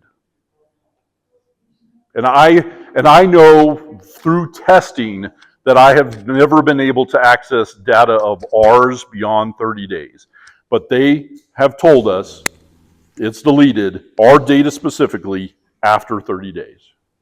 Yes. So to touch back on a previous question and answer, Yes. you said you do 20 audits a week. About how many searches on average do you get in the Flock system a week? So I don't know the answer to that off the top of my head. I'd have to do a little research. Because if you're doing like, right. Let's say 10,000 searches, right. 20 sure. A drop in a bucket. Sure. Yeah. No. Absolutely. And I feel very comfortable in that we're not doing 10,000 searches in a day. That was, again, like I said, and we're auditing more than just those 20. So that we are looking at any situation in those, where an officer has forgotten a case number. We're looking for those, and we're addressing those situations. So if there's information missing that should be there, we catch those, we address it. The 20 is, again, it's similar to like the body cameras where we do the random 4 a month by supervisor. We felt 20 was something we could handle based on what we currently have staffing-wise. So we pull randomly 20 searches, and we go through each one of those 20 to make sure that every one of them has a law enforcement purpose, and we do that every single week. If for some reason we have the ability to expand our abilities, we could look at expanding the number of random searches beyond that. But that was something we felt comfortable with. Yeah. You do get the resources yes. to audit it more than 20. Thank you. Real quick, if I could just jump in real quick. Over time, and I want to keep this conversation going, so what I'm going to ask, I think some of the answers to these questions will be hit on future slides. So I'm going to say, let's let the commander get through a few more slides and then see what we have questions on. And this is actually my last slide before we get to the transparency page. So I talked about the weekly audits already that we're conducting to verify searches that are legitimate for law enforcement purposes. There's also now a automated tool within the system that looks at anything that it feels is unusual activity, and these are those specific. So if somebody does a search beyond a 30-day time frame, it identifies that, pulls it out, and we have to look at that and verify that search. It's good to know, important to know that even though we retain our data for 30 days, does not mean that all jurisdictions retain data for 30 days. I know Douglas County was doing 90 days. I think most Colorado jurisdictions are 30 days. Jurisdictions outside of Colorado, I can't speak to. Yes. If it's a 30-day retention. Yes. And then you drop it off, either delete it or whatever happens to it. Yes. Then the cams are still running 24/7, so they're under another 30-day cycle. So chances are you're never out of the system because you're going to always be on. When one cycle drops off, you're on the next cycle. So when you're in the system, you're in there for forever, as far as I can understand. So if you drive past one of our cameras every single day, it will capture your plate every single day, and I think that's what you're speaking to. So it's not completely deleted. The specific image taken on a specific date at a specific time will no longer be available 30 days later.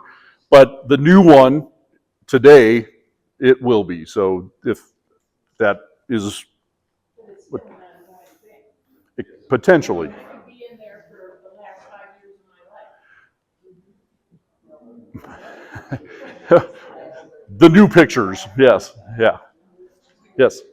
What contracts include a perpetual license to use our data in perpetuity beyond our 30-day window? So I think what's happening is seems to be, based on the information you Yep. said, we're having a 30-day cutoff on that data. They may say it's deleted, but the contract, unless they provide the contract for Thornton, contracts state that Flock retains rights to use that data in perpetuity for their own internal training and their own purposes. For system. Which has been revealed to include demonstration to the public and to other law enforcement agencies. So there is a clause currently in the contract that says that they use the data, as you said, for training, system testing, things of that nature. They strip the data from having the ability to know what agency collected that data. I mean, regardless if your name is on it, it's still my data. Right. So, and it seems like even though they maybe agree to not use it for 30 days, right. The contract hasn't been updated, and they have the license to use it in perpetuity. That means forever. Yeah, so not exactly deleted. All I can speak to is, yeah, my understanding. Yeah. And I know you may not have that answer. Right. That is something I would have to have them speak to specifically because I don't know the answer. I would take our city attorney's word over Flock's word.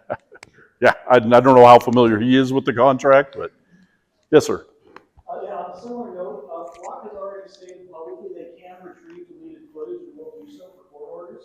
So I don't believe necessarily that what you believe is deleted is ever deleted. And again, I would have to go back. I can tell you only what we have been told, and they have told us on multiple occasions that our data cannot be recovered after the 30-day period. We will add this to the list of follow-up items. Yes. I have a very specific question. Yes. So we're hearing a lot about Flock and what Flock says and what Flock actually does. Flock is in the news a lot about breaking the law. There are lawsuits against Flock all across this country.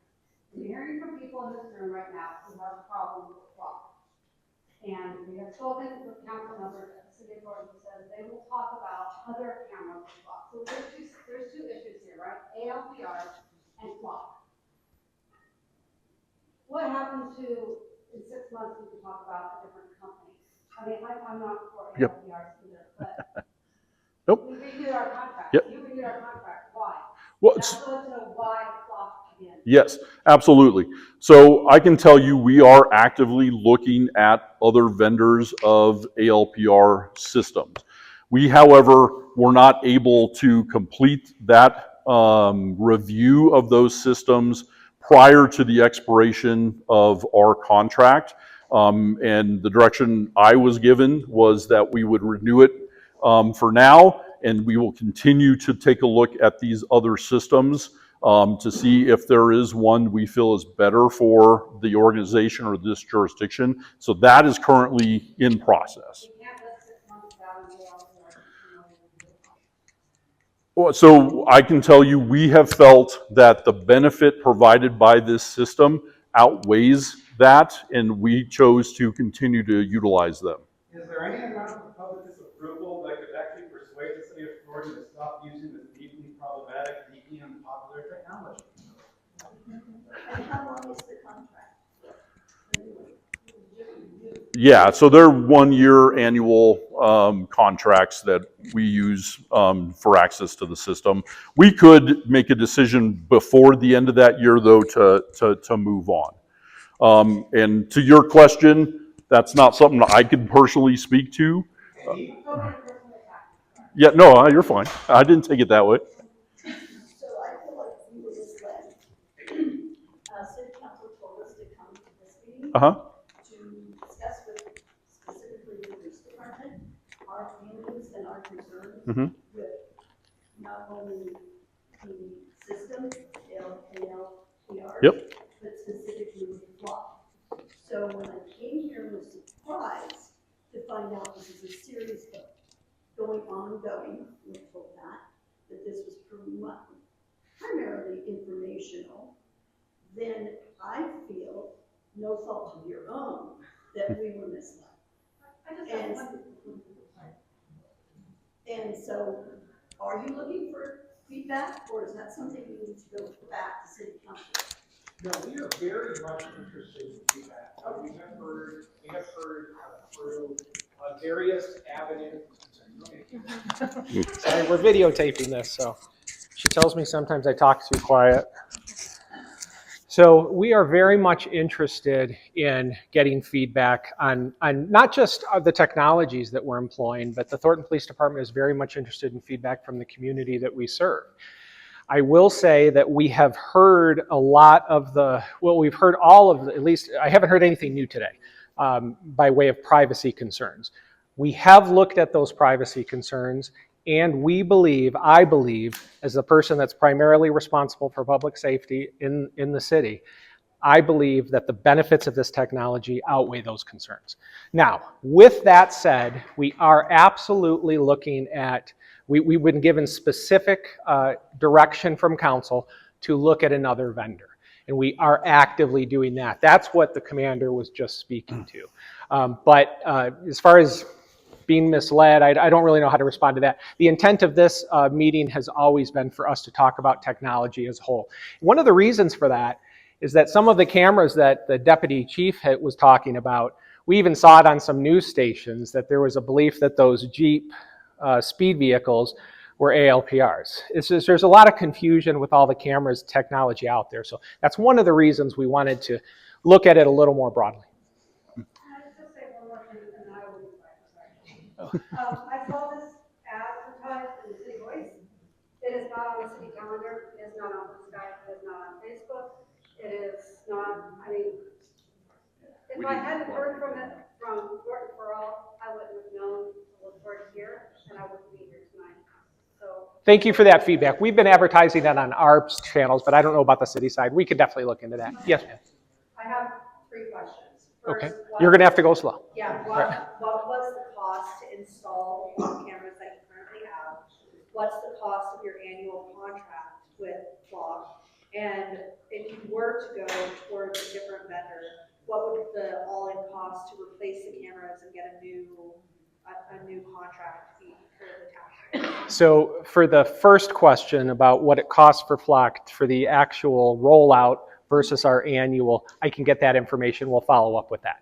As far as what a new vendor might look like, that's still an unknown because we just haven't gotten that far into the weeds. One of the challenges with giving a specific number, like I'll be very frank, the vendor that we were asked to look at is Axon. It's the same as our body camera and our tasers. Axon, because they have such a unique and comprehensive suite of different technologies, sometimes it's hard to piecemeal their costs, so they bundle a lot of things. So we really can't answer that in isolation. We'd have to look at the whole package. So, doesn't the Axon system have facial recognition capabilities? I'd have to look at that. But I can say that facial recognition in the state of Colorado, you have to get council approval in order to roll out facial recognition in the state of Colorado. There was a law passed, I forget how long ago. State law, you have city council approval? Yes. Correct. Yeah. So any agency, and I think Aurora uses it if I'm not mistaken. So Aurora had to pass, their body had to pass a law permitting that. So it's not something we can do in isolation. And I'm sorry, forget who was next. Yes. Have you guys ever thought, other than Axon, Motorola, or even Flock, to do more of a local control?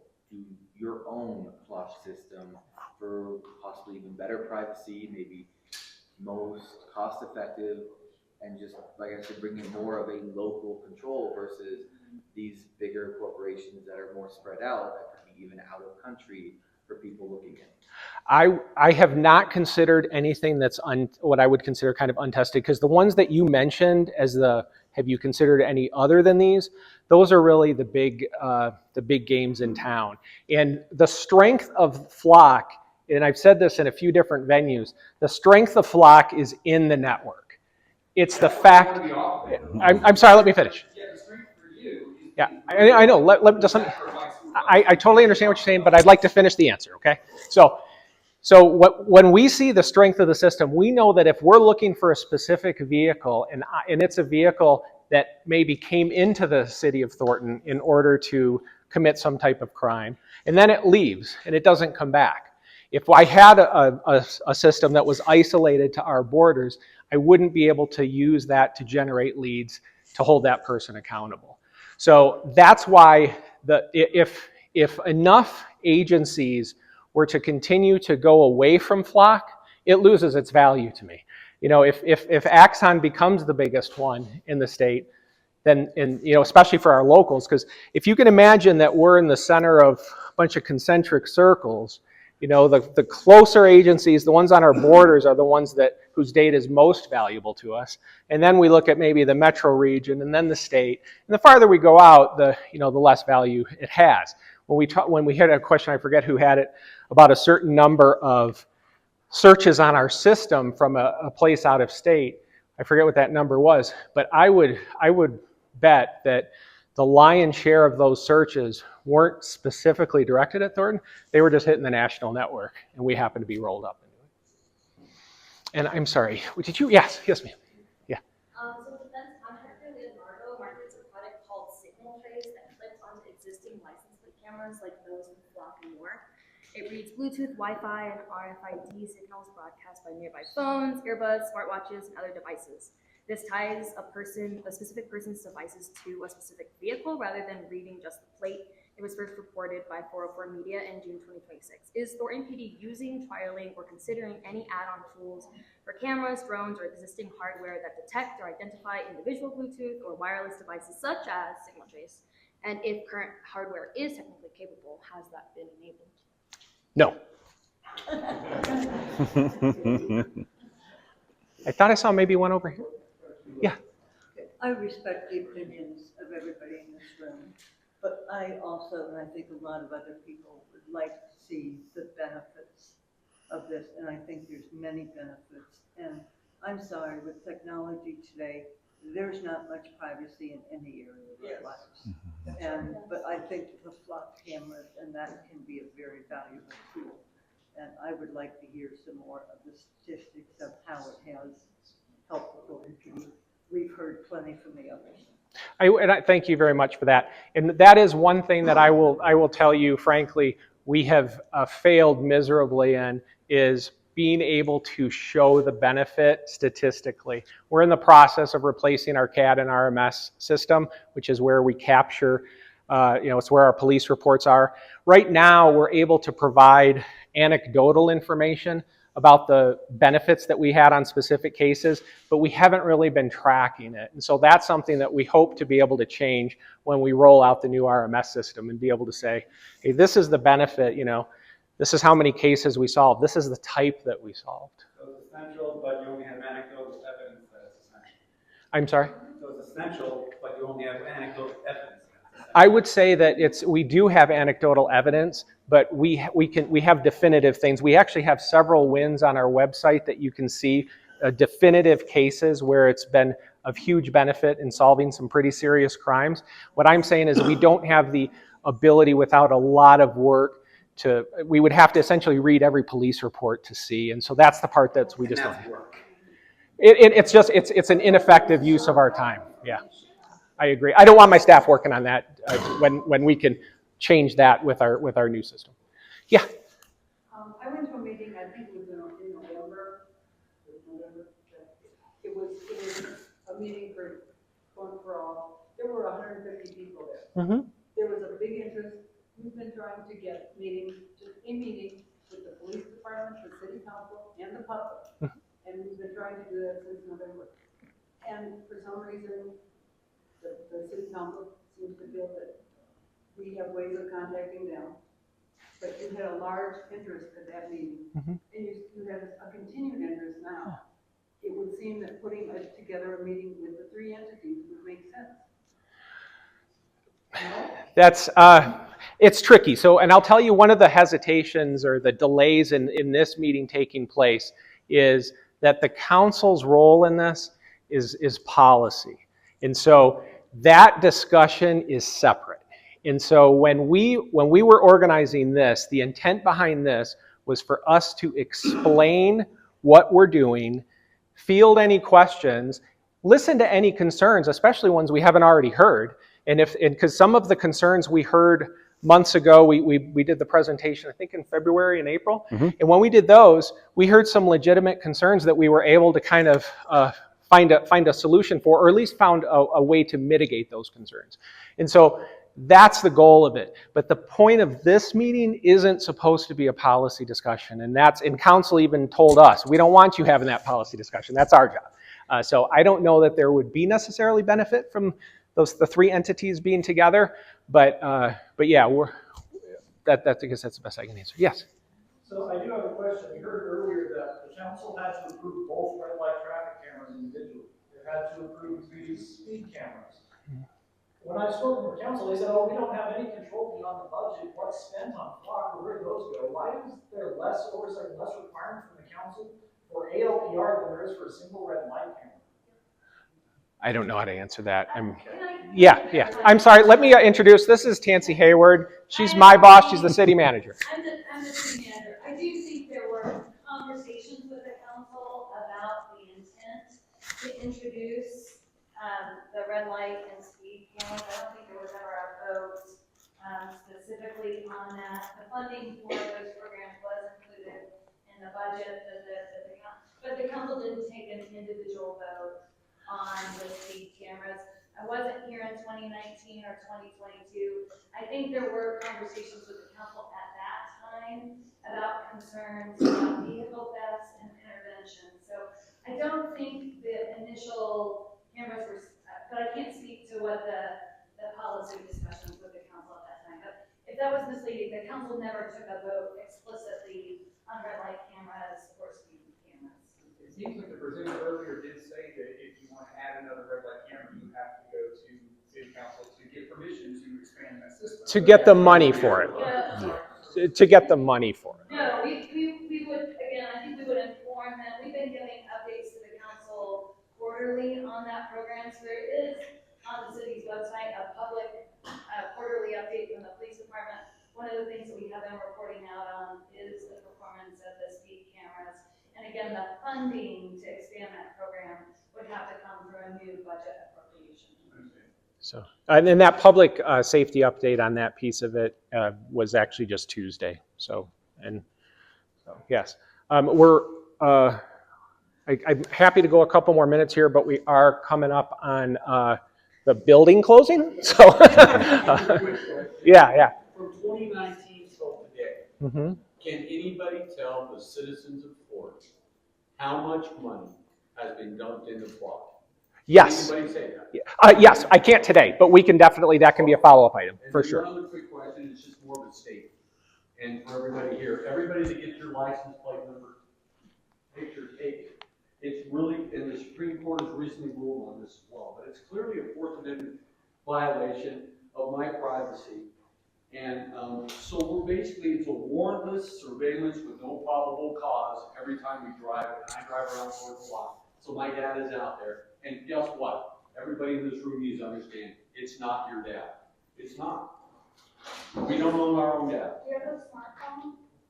Yeah. Okay. That's a choice. I don't think it's safe. I'm gonna, hey guys, let's keep it directed at me. Adam, you want to hit that one?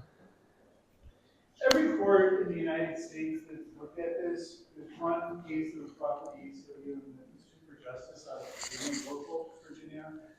It's on appeal.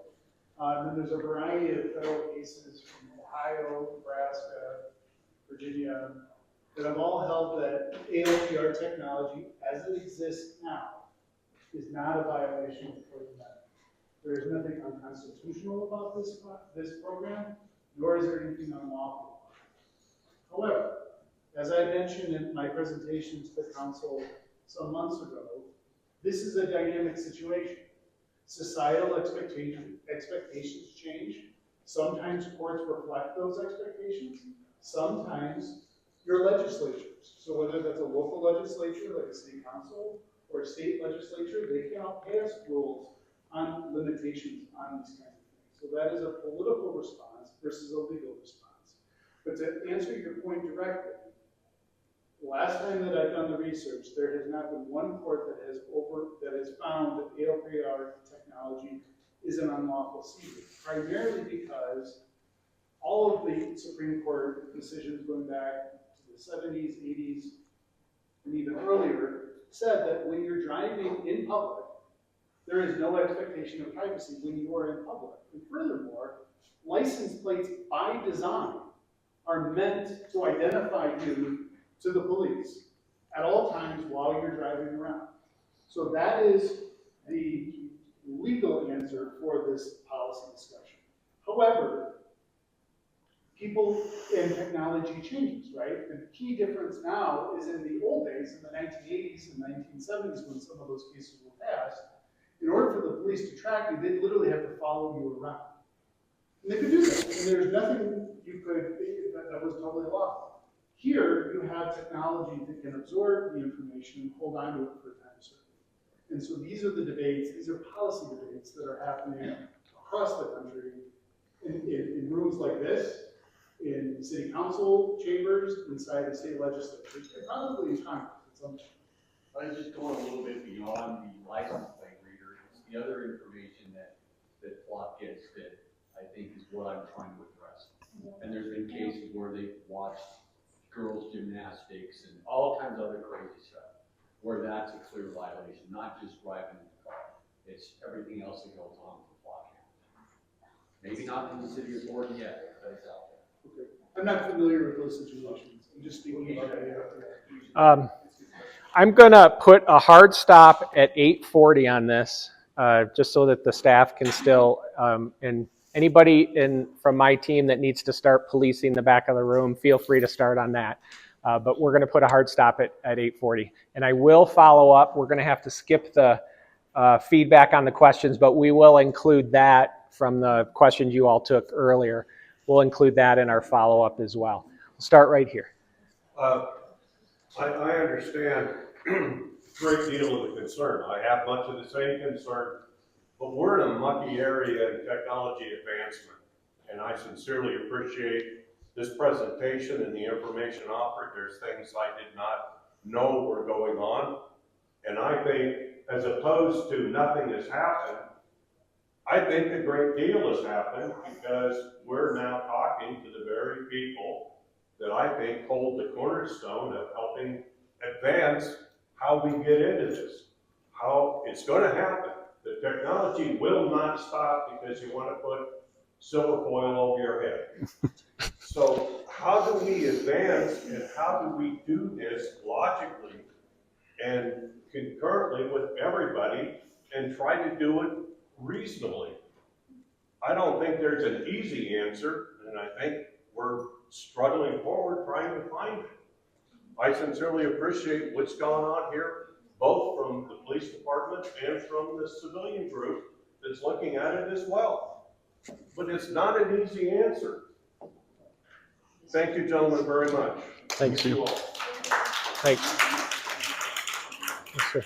A couple of quick questions. Obviously, we have a lot of engagement on this specific issue. We're running out of time today. I would advise that you hold future engagement series specifically on this topic so that we can come in and discuss it. That's actually more of a statement, not a question. Okay. And then my question is, what are the expansion plans for LPRs in Thornton? How many more cameras do you want in your next phase, and where do you want to go beyond that? Do you want every intersection to have a Flock camera? Can you pull up the map? Oh, yes. So my primary goal here is to have my officers who are best positions in the best position to keep all of you safe, to be alerted of somebody coming into the city in a vehicle that is wanted for some reason. You'll see from these photos, that might be a little tricky to see, but we have a lot of gap right now on the east side of the city. So I would love to fill that in. Frankly, I'm not doing it with Flock at this point simply because we're actively evaluating another vendor. And so I didn't want to, go down that path and then undo it later. But ideally, every major thoroughfare into the city, I would want to have one of these on. But today we don't have that. Yes, sir. I would just like I said, I've been researching this for about a year now, And my major concern is I've talked to the city council, I've emailed, I think, the city manager, I've emailed on the website, I've asked for questions.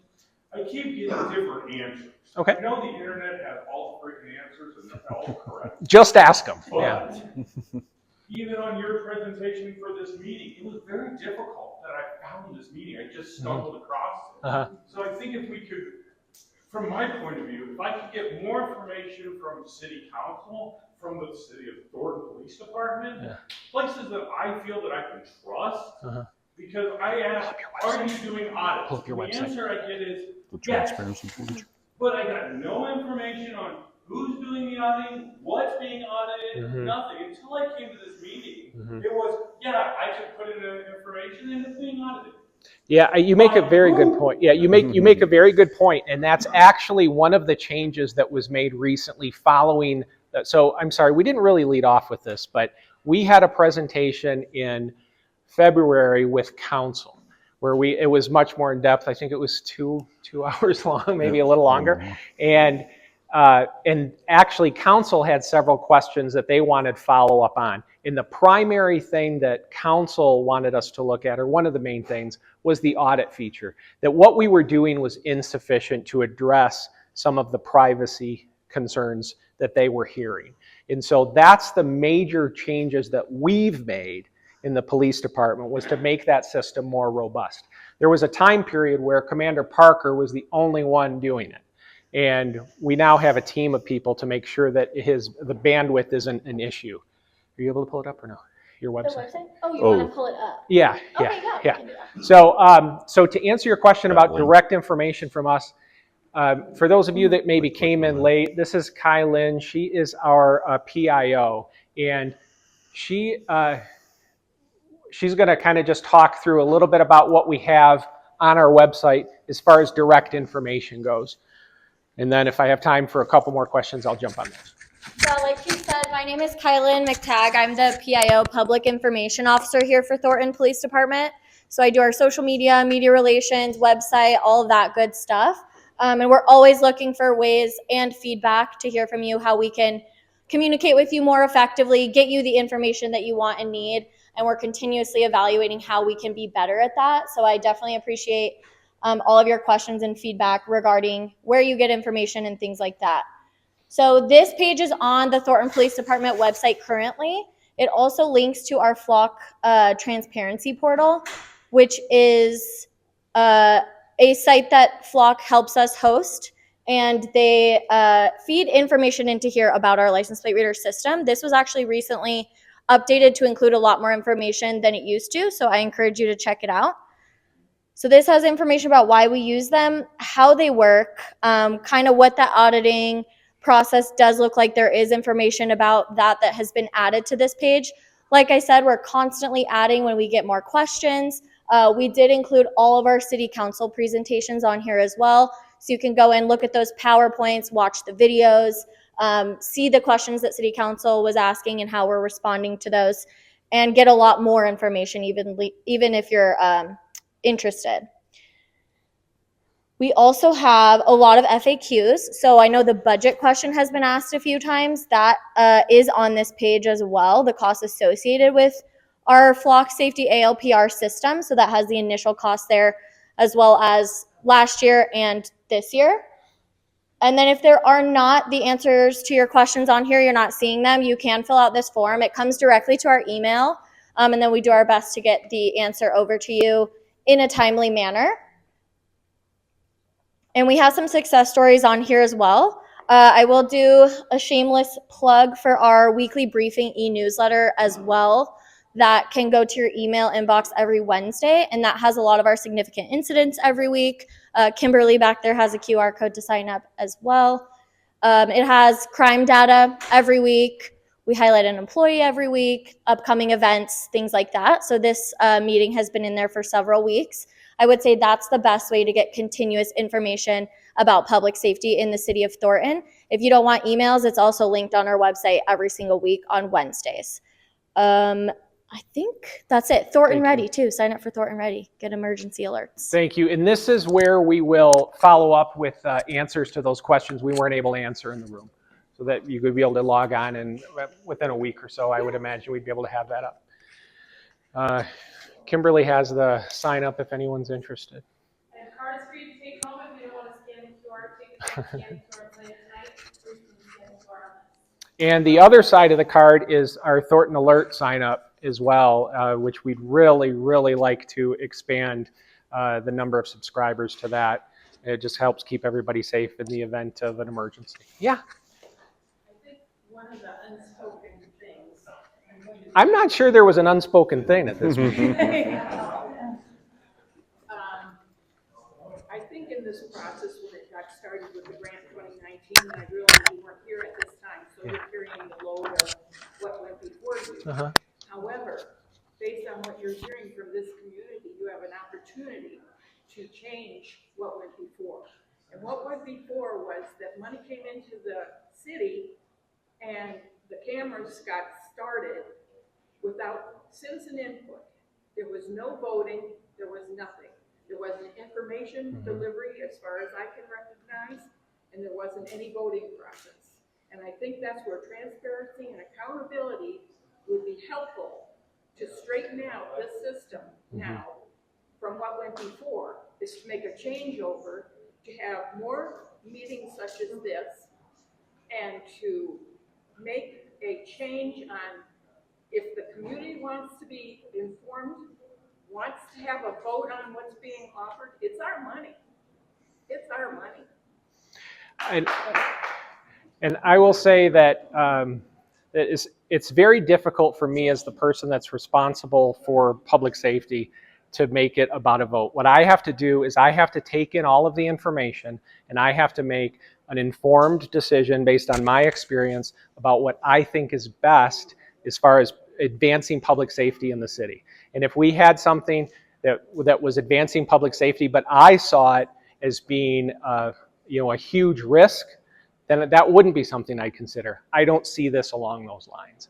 But I'm definitely open to additional conversations. I will say we haven't really heard, we might have heard one or two new things today, but what we tend to hear the same privacy concerns over and over. I just don't, no, it's not that it's not valid. I just don't believe that it outweighs the public safety benefit. I'm sorry, I can barely listen to one person at a time. Yeah. I just wanted to say thank you to you and your people for doing this. I've lived now in Thornton for 23 years, and Thornton PD has done nothing but earn my trust. And I have trust in how you people deploy things, the decisions you make to keep us safe, and the ways that you have run this department and the officers who have earned that respect. And for you all to stand up here and listen to this in front of your community, I think is absolutely amazing, and also be responsive and make changes. So I just want to say thank you to all of your staff and to you for being willing to do that. So, thank you. I appreciate it. Thanks.